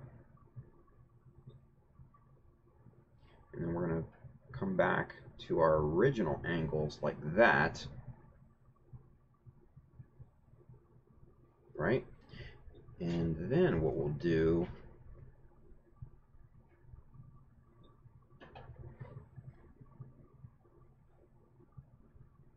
is have kind of a simple cutout there, right? And then this will be our this will be our main heating element, our thing that causes this to become the mother of all heat hawks, right? So that I like. Maybe, just maybe, pull this line in just a tad bit.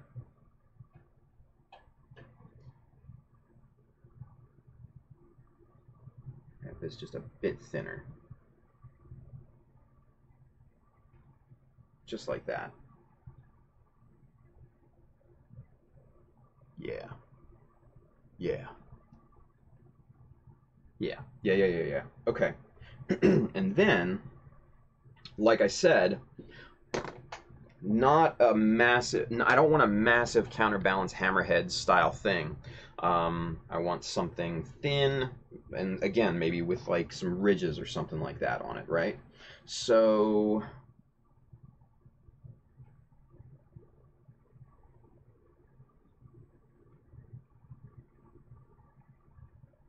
we'll do something like that first as a connection point. Then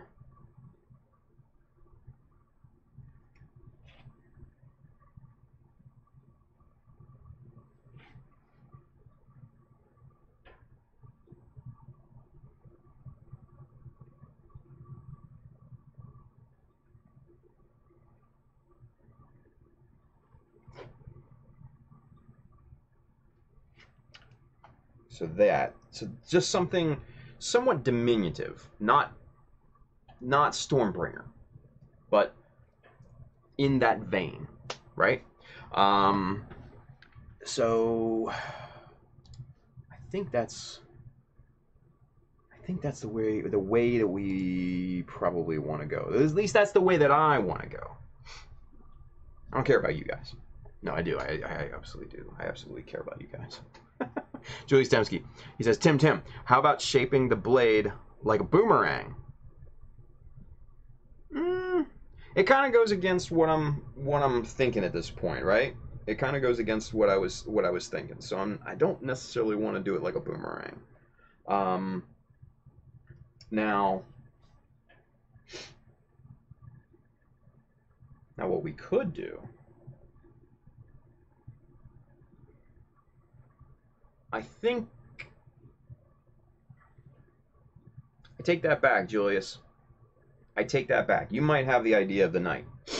So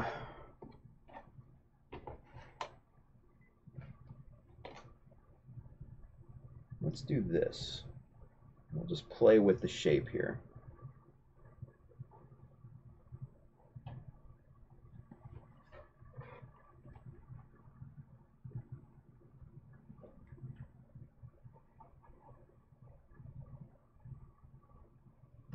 Like that.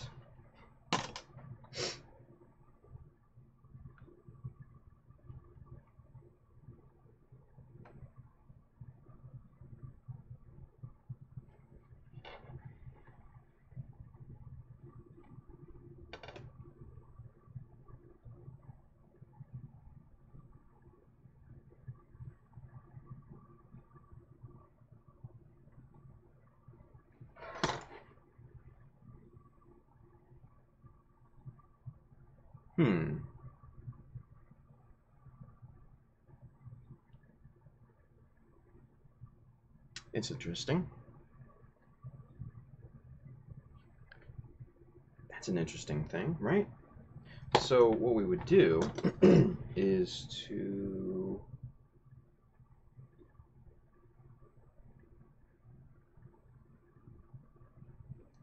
have that blade kind of like just extend out just a bit like that, right? It kind of plays off what Julius was talking about in terms of a boomerang, but I like that. That's kind of cool looking, right?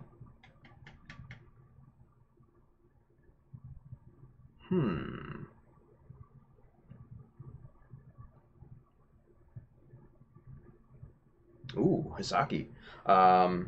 That's a pretty solid idea.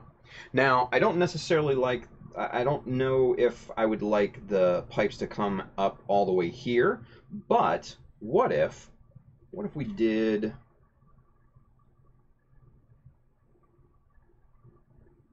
this sort of thing, right?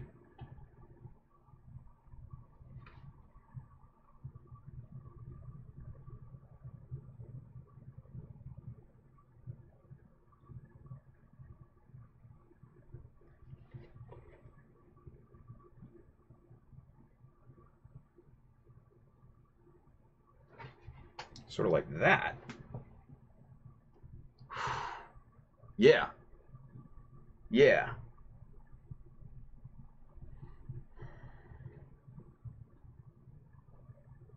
That's starting to come together, you guys.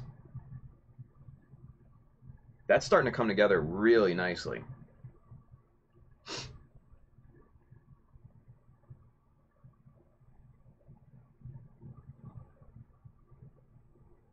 Because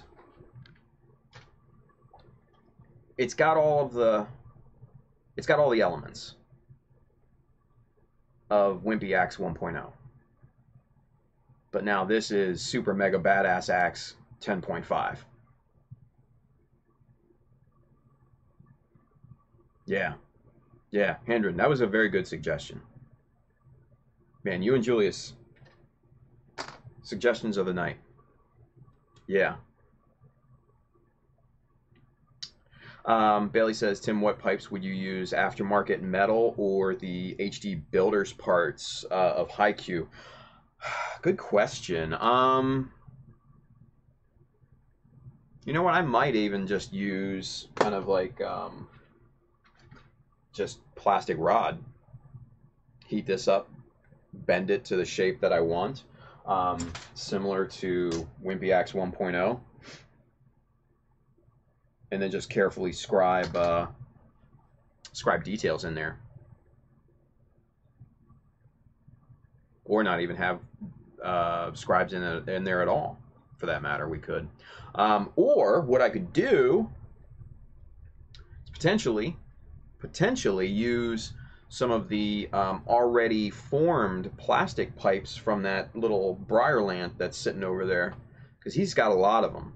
On like the arms and the back of the legs and stuff like that. He's got a bunch of them. So I could potentially do that. But I like this so far. I really like this so far. I like this, this new boomerang edge style thing that Julius suggested. And then having the hose come up off the top and into the blade cradle. Yeah. Hendren suggested that. That's good.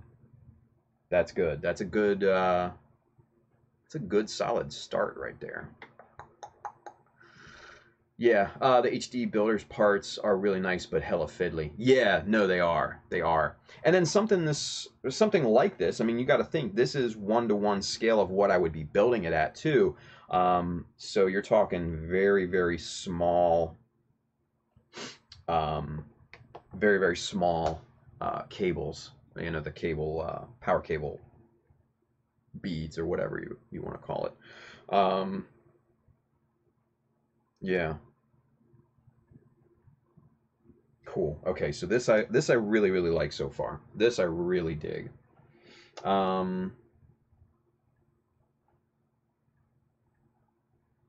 Ooh.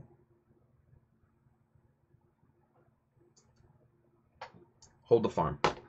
Hold the farm. All right, so this connection point in here can be refined.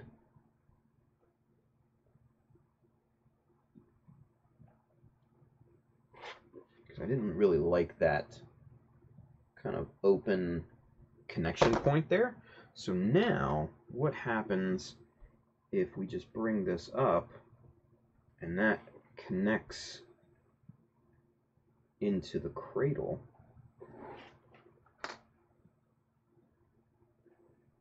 Similar to that. Ooh. Yeah. Yeah. Yes. Yes. Okay. Yes. That right there. That's a good change. I like that change. I like that change. Let's see. HD build. Justin says HD builder's parts pipes has ribbed cable, I believe. Interesting. I'll have to take a look at them because, like I said, I don't know. I don't know if I like. You know, the having actual individual those little beads, those power cable bead things. Just a static one kind of tube. I don't know. Could be interesting. Chris R says, couldn't you use the original, the Wimpy Axe 1.0?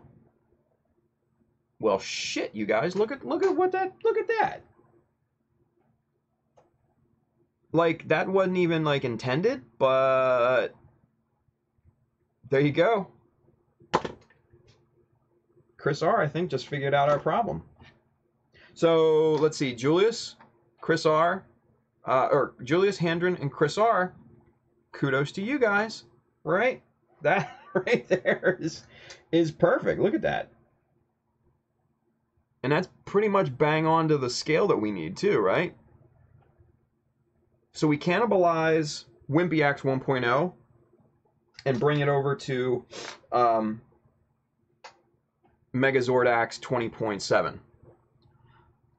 Yeah. Yeah.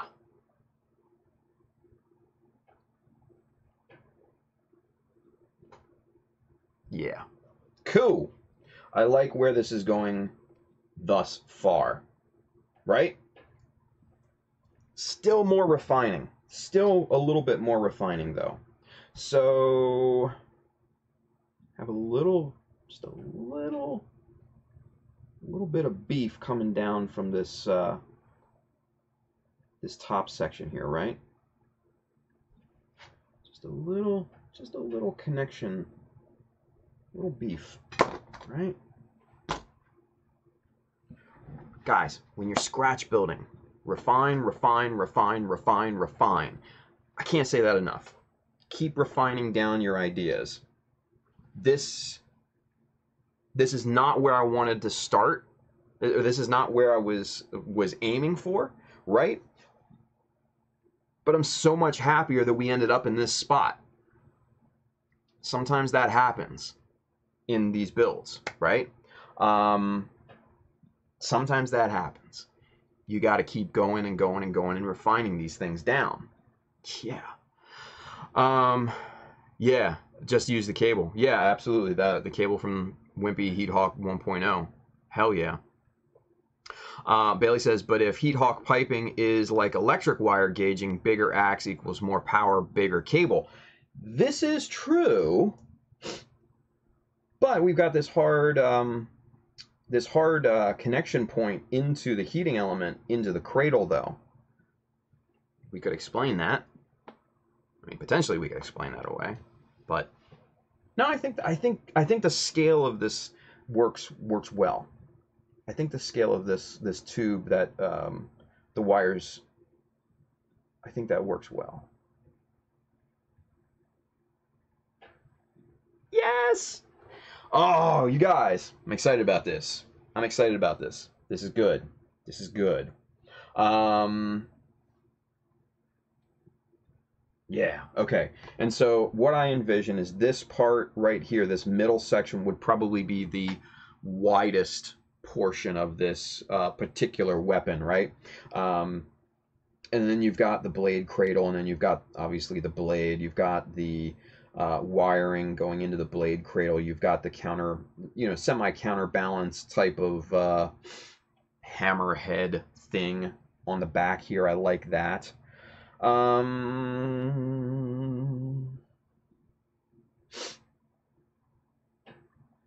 Let's see. Looking at it from my perspective, but then looking at it on screen is a completely different look. And I so like the look of it on screen.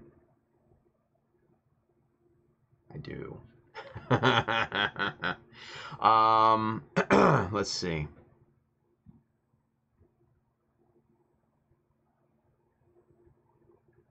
On the cradle, 2 bolts, like connecting the blade. Oh, you mean like here and here? Something like that? Maybe? I don't know. I can play with that. I can play with that.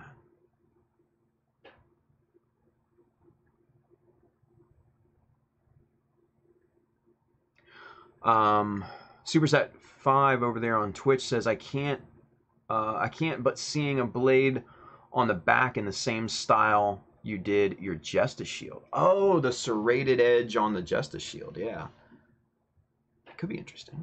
Yeah, that could be interesting. We could explore that.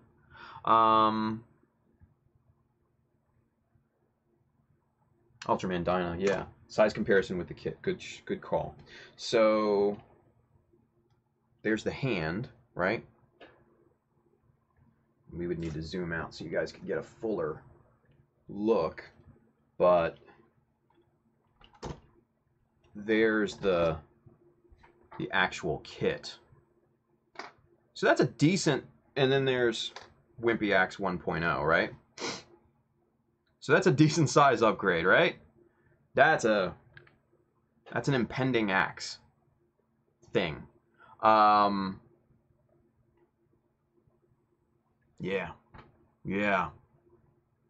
Ooh, yeah.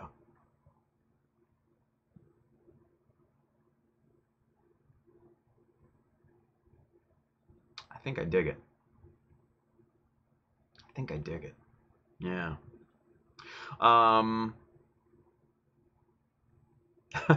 Space Rat 53 says, strange idea, but instead of the spike pommel, make it a beam saber as a surprise feature. That's kind of funny. I don't know if it would work on this one, but in terms of the look that I'm going for, but it's an interesting idea, right? Half-Sight says, is the longer pole axe style gonna fit with the final pose of the Dio? You said he was swinging down with the handle. Yes. So basically what'll happen is he'll be one-handing this thing, and it'll be like in this pose with his arm back like this, but the Sazabi will basically be catching his arm in mid-swing, and then that's when the final slice from the side comes into play. So, yeah, I think it'll work. I think it'll work real nicely. And if worse comes to worse, I can shore up the joints and stuff like that. If need be, I can glue the joints in place and make them solid. So I'm not opposed to semi-static or even full static at that point. So there's options abound.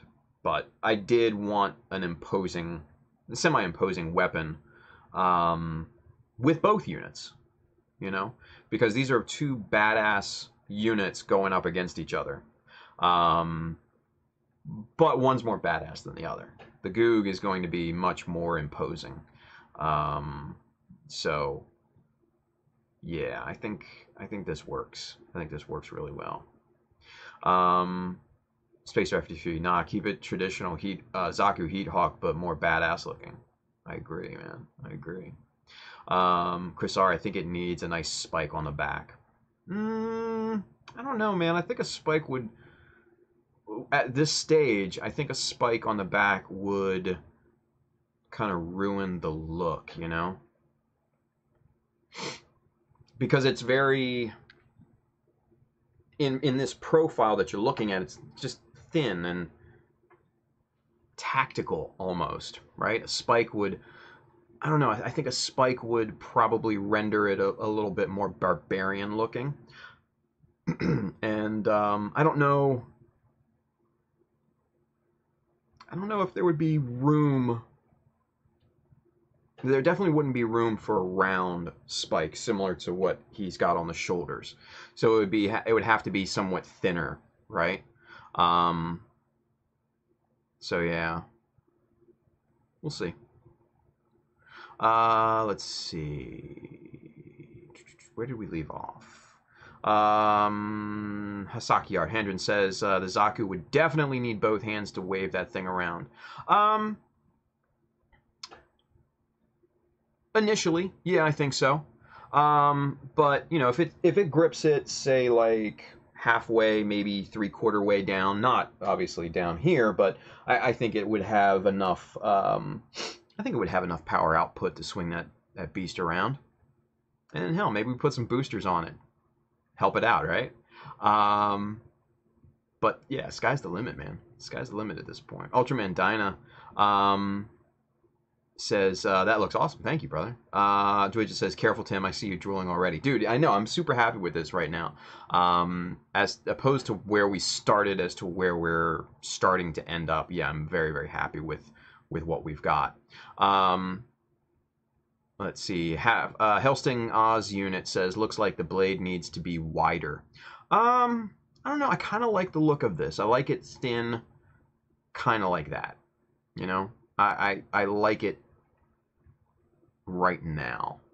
It's got good. It's got a good length and everything. I think the proportions are nice. Half sight. Never mind. Thought the handle was longer. Yeah, no, it's a bit shorter than that. Than what it looked like. Julius Dembski says the length of the shaft is good, long enough that it could be used with both hands. Absolutely. Yeah, it's more kind of like I said, it's kind of like a hybrid style thing, you know.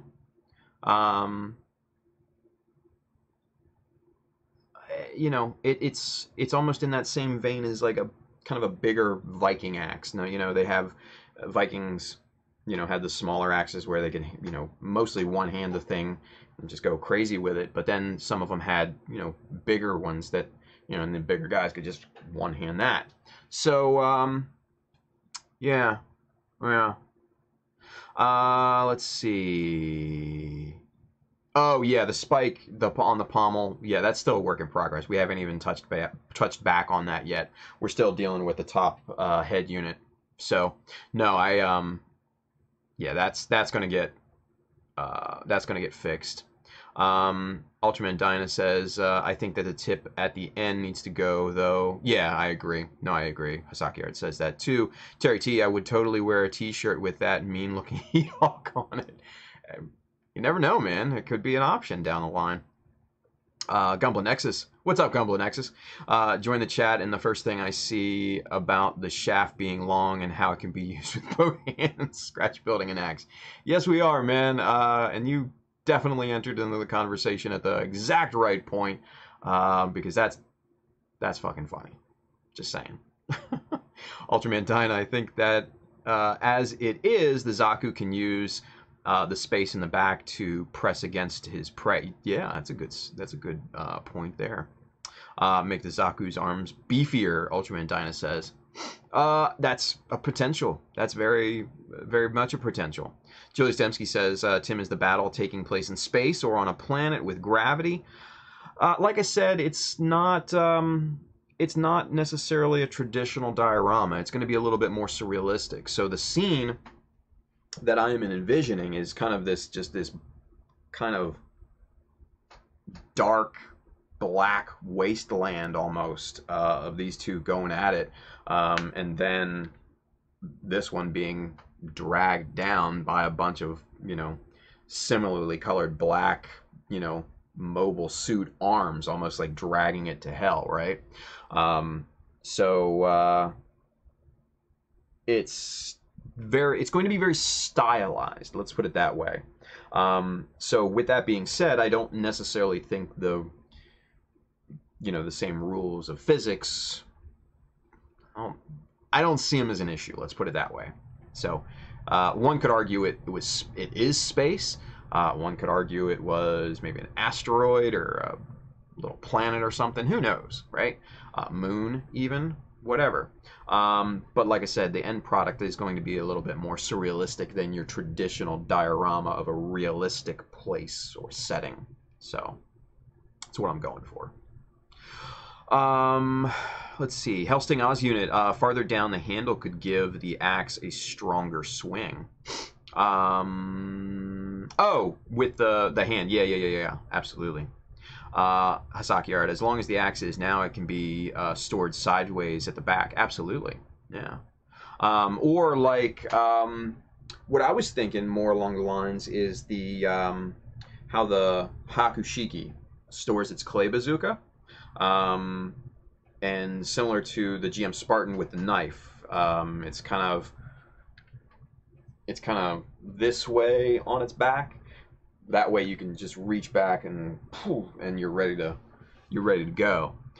Or even have that on maybe like an articulating arm, so it, when the pilot says, hey, I need the axe, the arm just pops up and over, and it can just go like that, right? Almost like the one slash attack, like a samurai does, pulling it from the scabbard and slicing all in one continuous movement. Could be interesting. Let's see, where do we leave off? Chris R., what about using one of those shoulder spikes on the pommel? I'm just not sold on the spike, dude. I don't know. Just not sold on it. Ultraman Dyna, his fallen prey are dragging him down. Kind of. Or just his demons or ghosts or demons or whatever in general, right?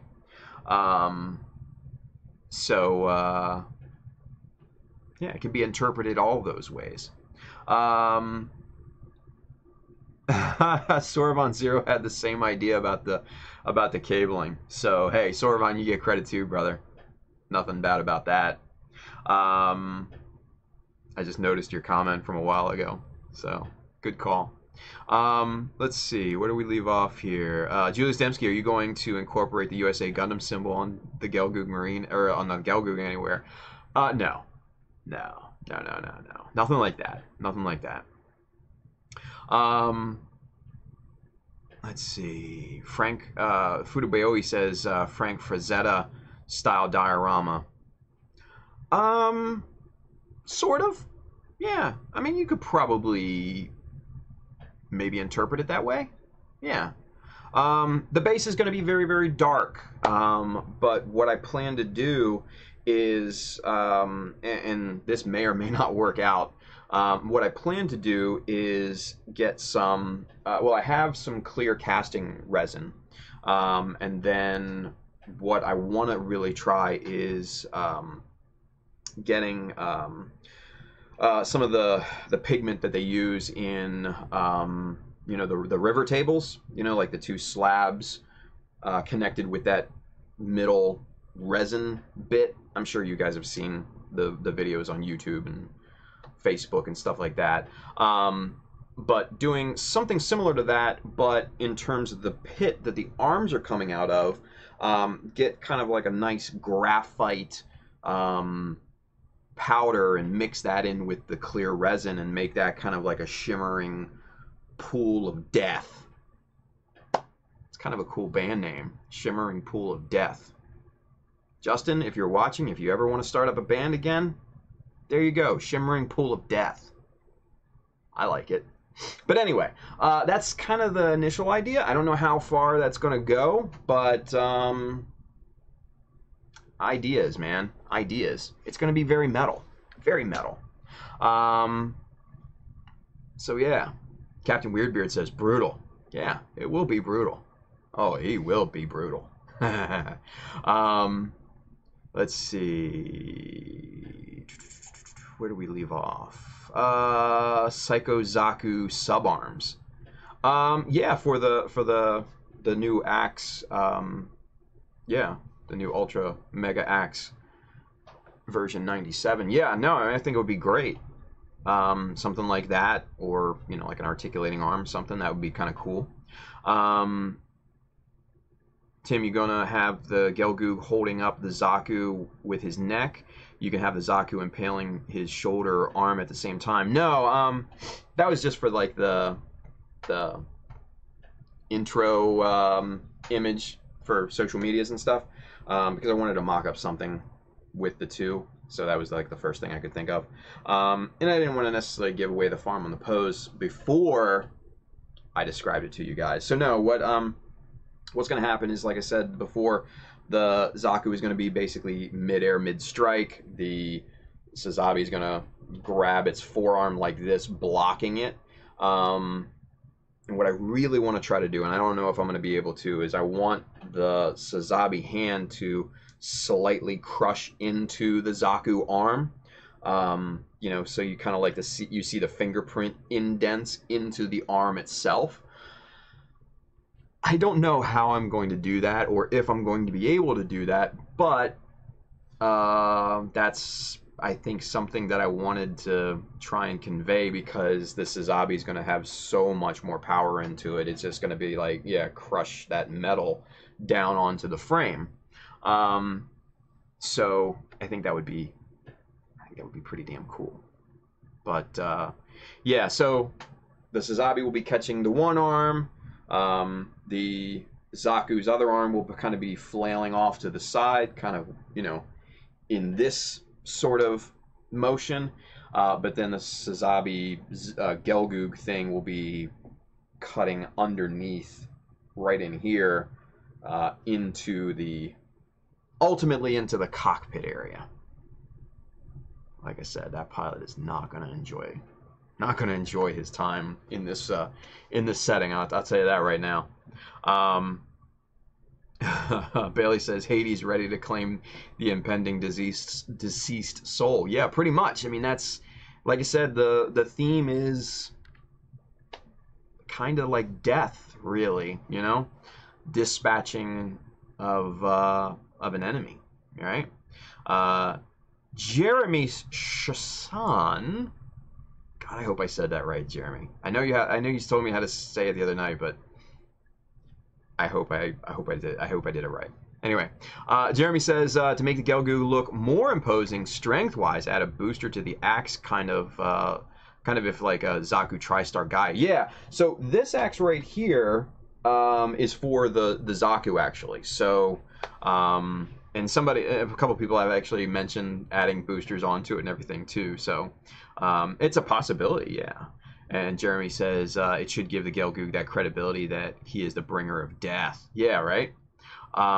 Bailey says, also sounds like a scene in Half-Blood Prince where Dumbledore and Harry are in the cave at the cliffs of Moher to get the Horcrux. I'm not a huge Harry Potter fan, but I have seen all the movies. I vaguely remember that scene. But yeah, kind of like that. Kind of like almost like your world between worlds, you know? Your what is it? Perdition? I can't remember the term off the top of my head. Your limbo kind of setting, right? Not necessarily in real world, but not necessarily in fantasy either, you know? Just kind of something like that. That's kind of the idea. Astria Kai, my custom IBO is based on the Hydra creature. Nice. Ultraman Dyna, I thought the Gelgoog was leaning for a kiss rather than thinking that he was grabbing him from the neck. Yeah. You know. Purgatory. Thank you, Chris R. And Perdition. Both. But Purgatory, yeah. I mean, because they're both the same thing, really. But that's funny, Ultraman. Jeremy, oh, I misunderstood. I thought it was a Gelgoog, my bad. No, yeah, so the Gelgoog main mobile suit is going to be an amalgamation of the Sazabi, Sinanju Stein, and Gelgoog parts. But it will be a Gelgoog in form, shall we say. So, yeah. Oh, what? Spider2K2. Did you? Oh, he says, I guess I'm being ignored since I did say it before, Chris. Did you? I'm sorry, brother. I don't know if I saw your comment, man. Sorry, James. I'm trying to read as best we can. My bad, dude. I'm looking for your comment here. And it's all just a mix of different things. Sorry, James. I wasn't ignoring you, I promise. I wasn't ignoring you. but it's just the chat's going very fast. So sorry, man. Things get missed. Let's see. Chris R says, "Oh, that would be cool. Always wanted to try doing that." Oh, the kind of crushing of the arm. Hendren Hasaki Art says, "By melting the arm armor a bit for the hands to go in, is they got bended." Yeah. You know, I got to be careful, though, with heating that plastic because it could deform other things, you know, because you want a true handprint in there and you don't necessarily want to deform any other parts of it. So I'm trying to conceptualize a bunch of different ways to do that kind of crushed-in look. And, I don't even know if I'm going to be able to even achieve it. But that's just kind of an idea, a cool idea that I kind of had, you know, just in the beginning of the process. So, Chris R could have some armor plating separating and do a LED under the armor flickering. That would be interesting, right? If I knew how to do LEDs, though, that's my one skill set I'm just not good on is LEDs at this point. So, where do we leave off? Space Rat 53. At this point, I'd say get rid of the pommel spike. Yeah, no, the spike. Yeah, that, just imagine it like that at this point. That spike's not going to be there. That's just still work in progress. Let's see. Going down. Perdition is that certain transition into eternal damnation. Yeah. Hasaki Art. That's from Bailey on YouTube. Hasaki Art, and it's going to be called a high Gelgoog. Interesting. Yeah. Chris R, I don't think he's getting the comments in order. Yeah, I may not. Or at least I may not be even reading them in order because sometimes I'll see what, is at the bottom too. Bailey says, yeah, his feeds get switched. I think he says other comments before mine all the time. Yeah, and and that's the problem with YouTube in general is I get comments here and there, so I try to do the best I can. So sorry, guys. I don't mean to be disrespectful. Blame it on YouTube. I'm sorry, James. Spire 2K2, I think so, Chris, but it should have been between Space Rat and Bailey's comment, but no big deal. Yeah, sorry, brother, I didn't see it. Julie Stemsky, resin cast the arm and carve the handprint, maybe. I was kind of thinking something along those lines is basically I have another Zaku 2 kit. And if worst comes to worst, what I could do is if I had to sacrifice one of the arms, I'd be comfortable with that, right? Because I could do some other cool things with the other Zaku too that I have. So that's not a huge deal. But I was thinking of that, or maybe tracing the arm or tracing the hand onto the arm, and then cutting out that bit of imprint, but then backfilling it with epoxy putty, but then sculpting the dips into that kind of so it does look like a handprint at that point. I think that would probably work. Probably best at this point, but I don't know. Experimentation is part of the process. Bailey says T-light LEDs are dead simple way to make flickering effect. Very cool. See, I do want to do LEDs. And I want to learn LEDs. And I want to learn, there's another process that I want to learn, and that's creating my own photo etch. And I've seen a ton of different videos on it and stuff like that, but to refine the process, that's the key, because what works for one person doesn't necessarily work the same for another, right? And there's a ton of different processes that I've seen on YouTube, so that's one thing that I want to try and pick up, and then obviously LEDs and stuff like that, but the wiring and everything, I just need to get my head wrapped around the concepts of everything, because you've got resistors and you've got this and that and everything, and then most of the LEDs go up to 3 volts.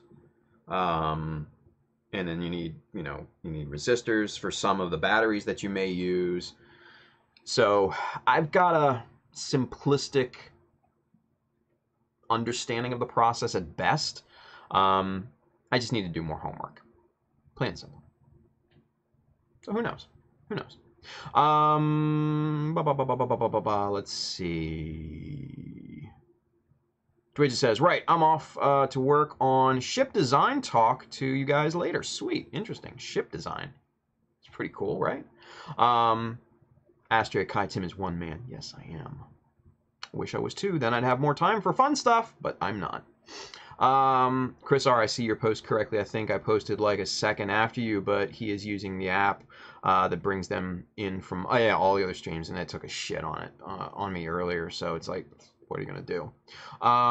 Astrid Kai, hey Billy, were you in that vlog with True Gunpla with Joel? Yeah, I saw you, Billy. I saw you. Spider 2K2 James 2 is Tim. If you need 2.0 Zaku, let me know. I have a Char Zaku that I don't care for anymore. Dude, yeah. Hell yeah. Yeah, dude. Hit me up in Messenger. We'll work it out. Hisaki art, or cracking the armor into little pieces around the hand grip indications. It's interesting too. Yeah. Or maybe even just scribing cracks into it without actually deforming or compromising the structure of it, you know? Maybe just scribing in cracks would be interesting too. It's a possibility. Let's see. Chris R says, I have a scrap Zaku you can take if you need it, Tim. See, look at this. Zaku parts from everywhere. Zaku parts from heaven, everybody. I love it. That's why I love you guys. You guys are the best. Yeah, everybody that's got a Zaku, that's got Zaku parts, hit me up on Facebook. I'll take them off your hands. Come on.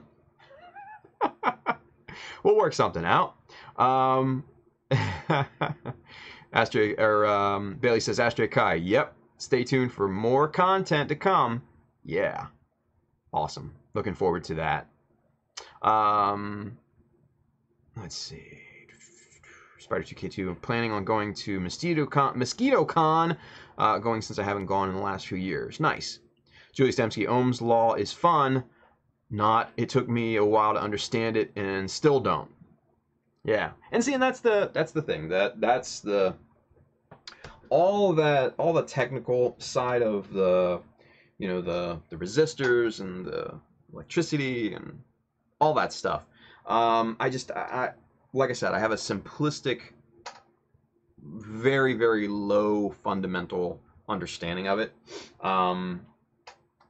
So it's just like, I know what I'm not good at, and LEDs are something that I'm not good at. One of those things. Know what you're good at. And do you. You know? That's what I say. That's what I say right there. Facebook. What did Facebook do? Did Facebook take a shit? I think so. I think Facebook took a shit on his too. But hey, Kensuke Caldwell's over there on Facebook. He says it's Wednesday, so got my Sananju shirt. Yes, I saw that.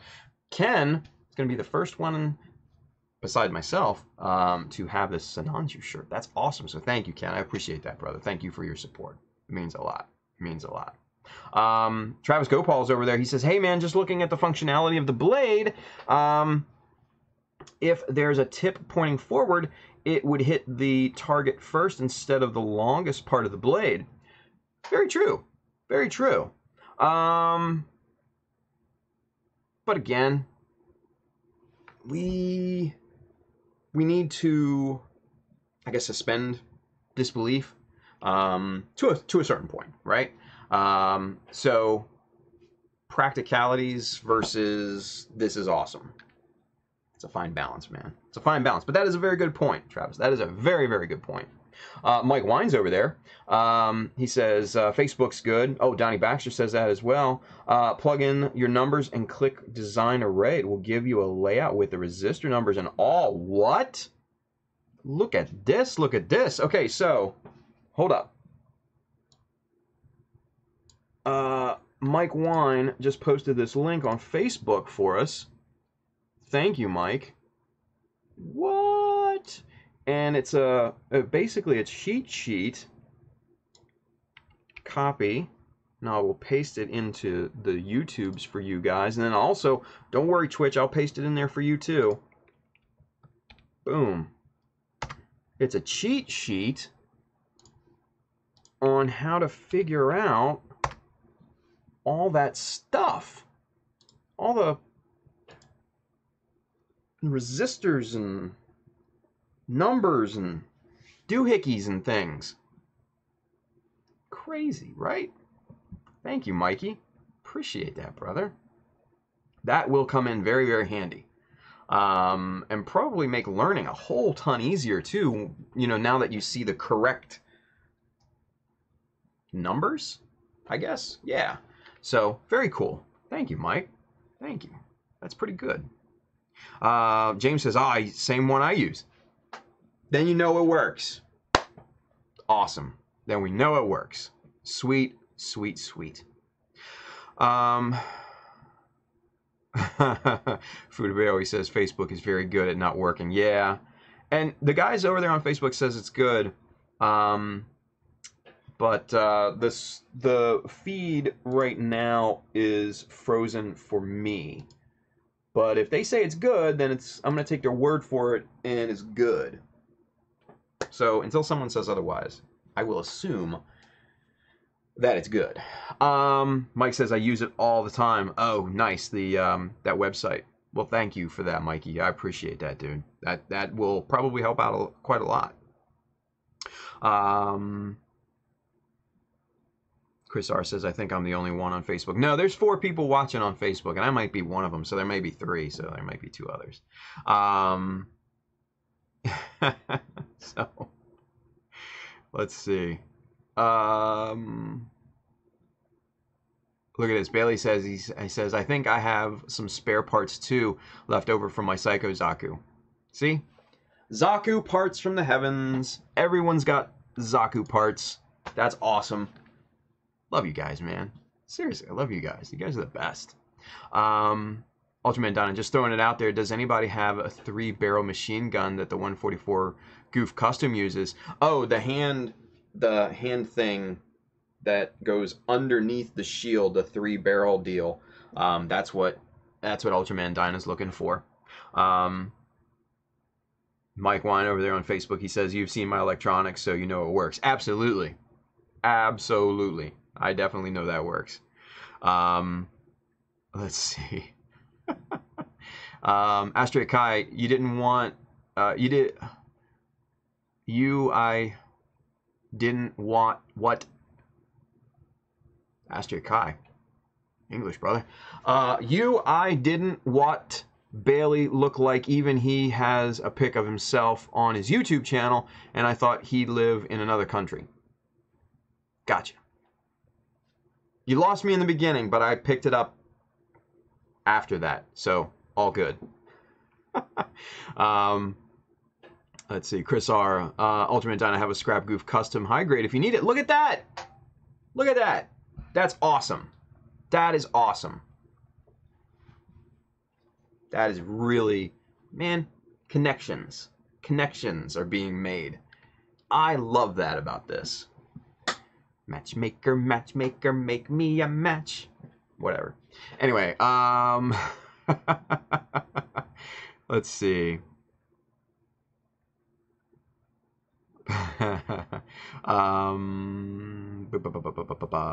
So, okay, so Ultraman Dyna and Chris R, you guys are both on Instagram. Easy connection right there. So, that I know. You guys are both on Instagram, so that's an easy way to message one another.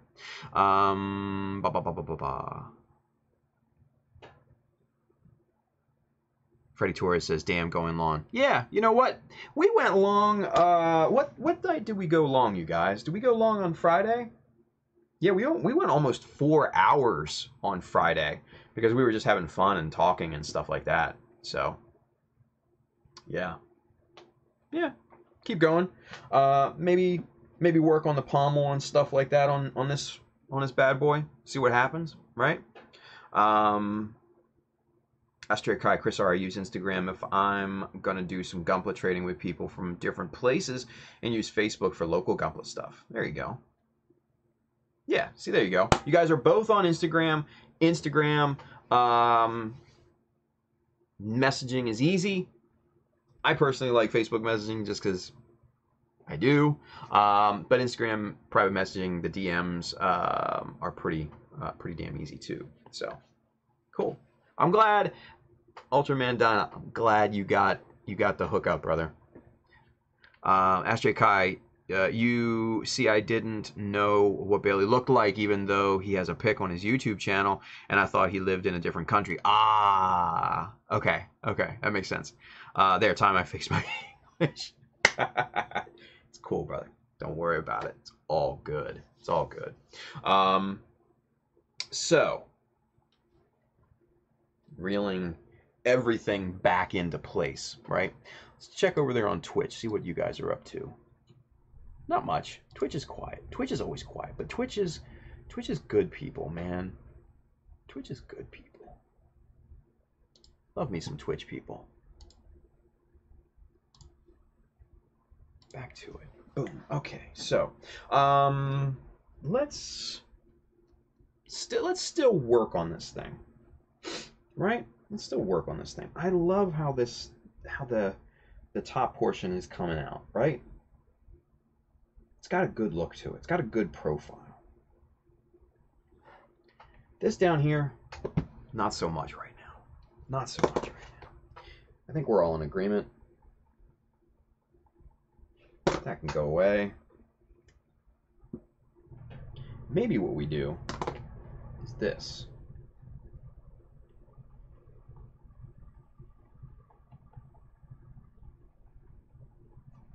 Maybe what we do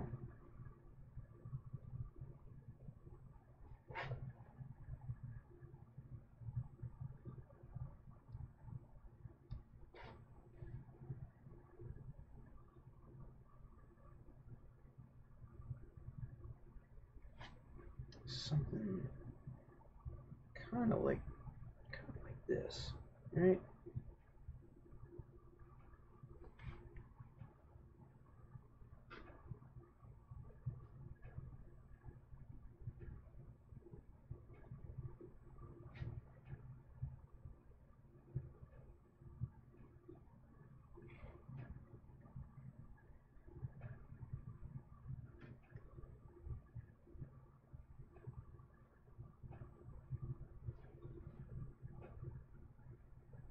So we want the pommel to have a little bit of counterbalance. We want there to be a little beef, right? Zoom in so you guys can get a closer look at what I'm doing here, right? So that's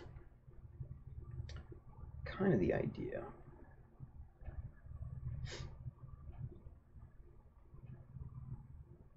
The angles and everything need to be shored up. And what we can do,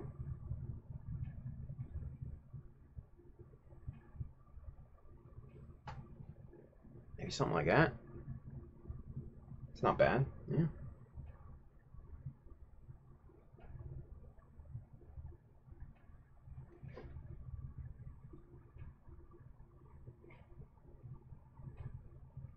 Or hell, you know what we could do? Instead of just a spike,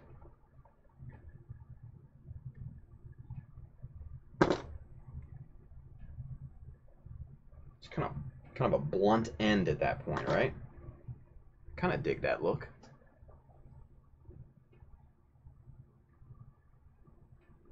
Yeah. Let's take a look at the whole thing.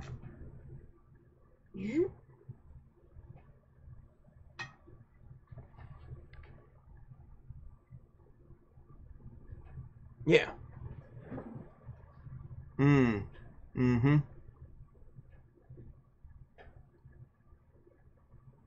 I like it. I like it. Yeah. I think that works. I think not having it come to a true spiked point I think works with the overall aesthetic, the balance of everything else, because obviously there's no spikes up here. I mean, obviously there's a spiked point on the blade, but that's a different story. I think that works. I think that works pretty damned well. Another thing that I might want to do, again, refine, refine, refine.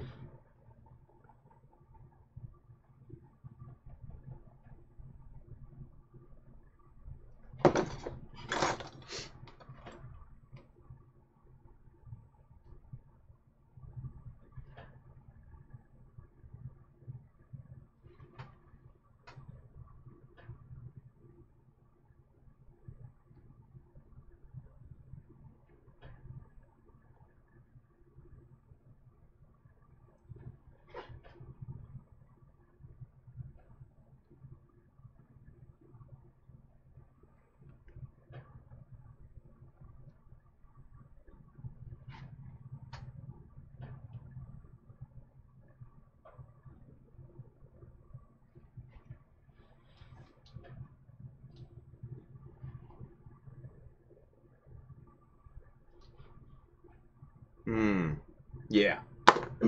That's stronger. That's got a more counterbalancy look, right? And then what we can do is we can have some vertical details here. Kind of like that. Maybe some half round or something like that. Yeah. Yeah.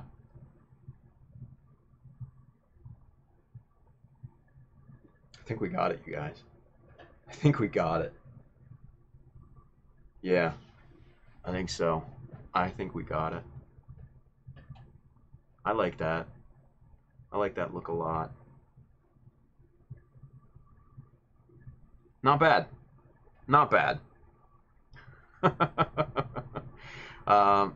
Excuse me. So let's see. Let's. What are you guys talking about?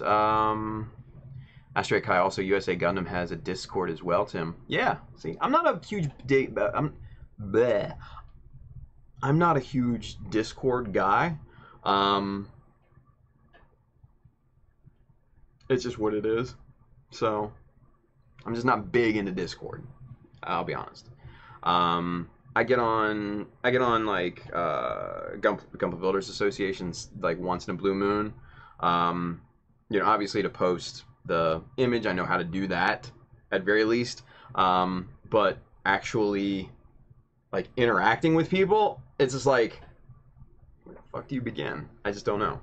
And it could be just, you know, the types of formats that I'm used to. You know, I'm used to Facebook, Instagram, stuff like that. But Discord is a completely different beast that I've never really gotten into. So it's just, you know, my personal lack of experience in the platform more than anything. So it is what it is. But yeah, I'm just not a big Discord guy.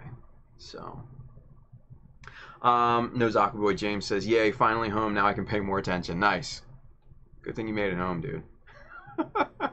Hasaki Art says the midsection of the handle could use a bit of effect like the original Heat Hawk. Yeah, so this midsection, the long handle there, is the exact width that the Zaku can hold in one hand. So that is somewhat limiting. But what we could do, and I was thinking about this a little bit before, but maybe let's see, maybe about there.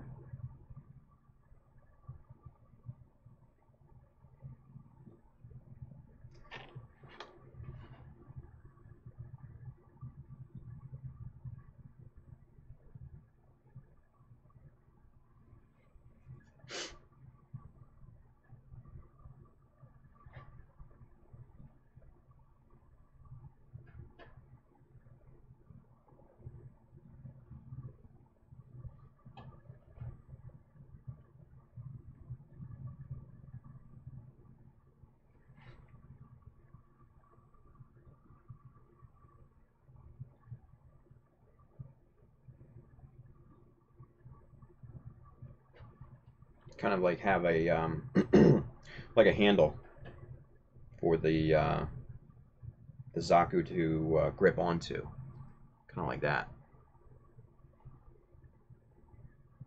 It's an idea. Yeah, like a handguard almost, like Bailey says. And then that way it would secure more onto the hand as well, so there's no slippage in hand position at that point too. So could be interesting. Could be interesting.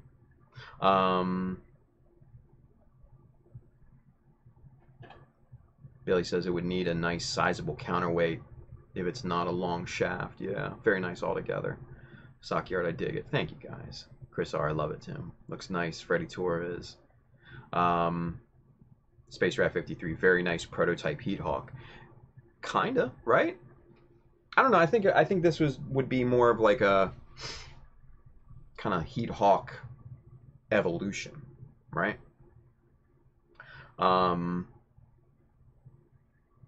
Astrid Kai, yeah, I feel you. Bailey says, call this done. I think people would like to see the weapon scratch build process. That's for next time, man. I'm not going to do that tonight because, yeah, we're going about an hour over. So, not a big deal. Having fun. Astrid Kai, and you seem to be a busy guy and family man. Yeah, Dan. Yeah, it is. It is. Spider 2K2, I think it looks good. Thank you, James. Appreciate that. Hisaki Art Handren says it looks like the single RPGs, the Xeon suits usually have the one with the German name. I don't know. Kuko 305 still on. Wow. Yes. A little long. I think we're going to end up soon. William Williams looking great. Any hints on the Gelgoog main weapon? Yeah, it's going to be... what I have in mind is this kind of big, kind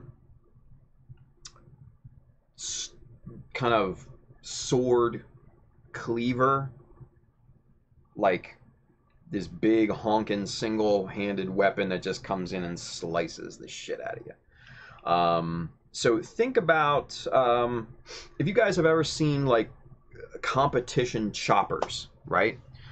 These guys that make these amazing bladed implements, weapons, or whatever, and they do like these cutting competitions, and you guys have probably seen it on Facebook or YouTube or whatever, like these big fat guys, overweight, whatever, chopping it like you know, blocks of wood, or cutting rope in midair and getting it, you know, like down near the bottom, or cutting through water bottles and stuff like that. So there's a specialized design called the competition chopper, and it's kind of this longer, kind of straight bladed. Sometimes it's a little curved, but not too much.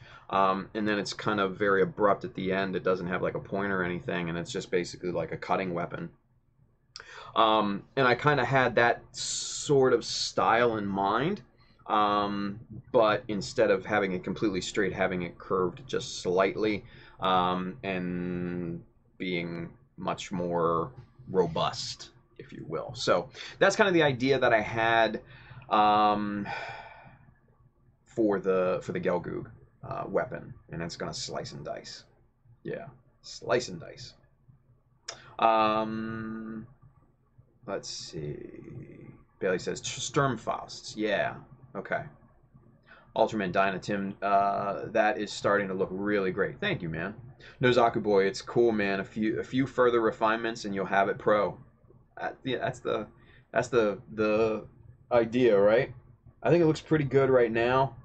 A few more details here and there, but that'll come later, you know, in the actual building process, which we'll get into next time, obviously. So yeah. Spider 2K2, I'm off for the night. Have a good night. Good one, Tim, and everyone. Thank you, James. Appreciate it, brother. Hisaki Art, you mean the Nebelwerfer? Astrid Kai said that. I don't know what a Nebelwerfer is. Sounds funny. Nebelwerfer. And I got this Nebelwerfer stuck in my shoe. Nice. Oh, yeah. That's Sturmfaust, yeah. Hendren just sent me a picture. Yeah, no, I've seen that plenty of times. So, good deal. All right, you guys, I think we're gonna call it a night. I think we've got a good design here. I think we spent the right amount of time on this, and we got it refined down to where we want it to be. Like I said, it's not what I wanted initially, but I think this is better than what I wanted initially. And a lot of times that's what you do when you're scratch building and stuff like that. You start with one idea and it evolves into something completely different. That's what you do. So let's switch over to camera 1 here real quick and we'll wrap this one up. All right, so you guys, thank you for watching. It's been a cool stream, man. It's been awesome. A ton of new stuff. You got to see the Jesta. Super happy that you guys can finally see that now. Still need to get the base done so you guys can get the full effect of the airdrop. But yeah, it's super good. So you guys, hey, big shout out to Adam Ryan and those. Where am I pointing? Here. Those guys right here at USA Gundam Store for partnering with me on this 2019 build. I can't thank you guys enough, and especially Adam Ryan. I can't thank him enough. It was amazing, an amazing gesture. Yeah, so you guys make sure if you need something, hit up USA Gundam Store. There are 10% off codes flying out there everywhere. Don't have one, don't want one, don't need one. GBA has one, Zach has one. Use one of those. But make sure you hit up USA Gundam Store, man, because those guys are good people, man. Good people. What else? Hey, this is not on the store yet, but there are some other cool t-shirts on the store. This will be on there very soon. We got the Sinanju and the Chibi Hummingbird from that amazing artist Corey DeYonker, Links53. Go check him out on Instagram. Get you a commission done. It's $30 for a Chibi little mobile suit. It's like, come on, it's a no-brainer, right? He does amazing artwork, so go and definitely patronize him big time, because I know I will be. I'm going to send him a lot more work. Yeah, so guys, 2019, GBWC, the season is here. Feels so good. So, if you guys are interested in any of the tools, implementations, materials, things like that we used in the stream tonight, hit up the Amazon link just a little bit below there on YouTube and Twitch. This side if you're watching on Facebook. And we will be back here on Friday. We will be scratch building this beast and making that come to life. That'll be fun. Love that part. So, with that being said, guys, have a wonderful Thursday and Friday during the day. We'll see you back here on Friday. Build something cool. Be safe out there. Fucking love you guys. You guys are awesome. So, I'll see you on Friday, guys. Take care. Bye.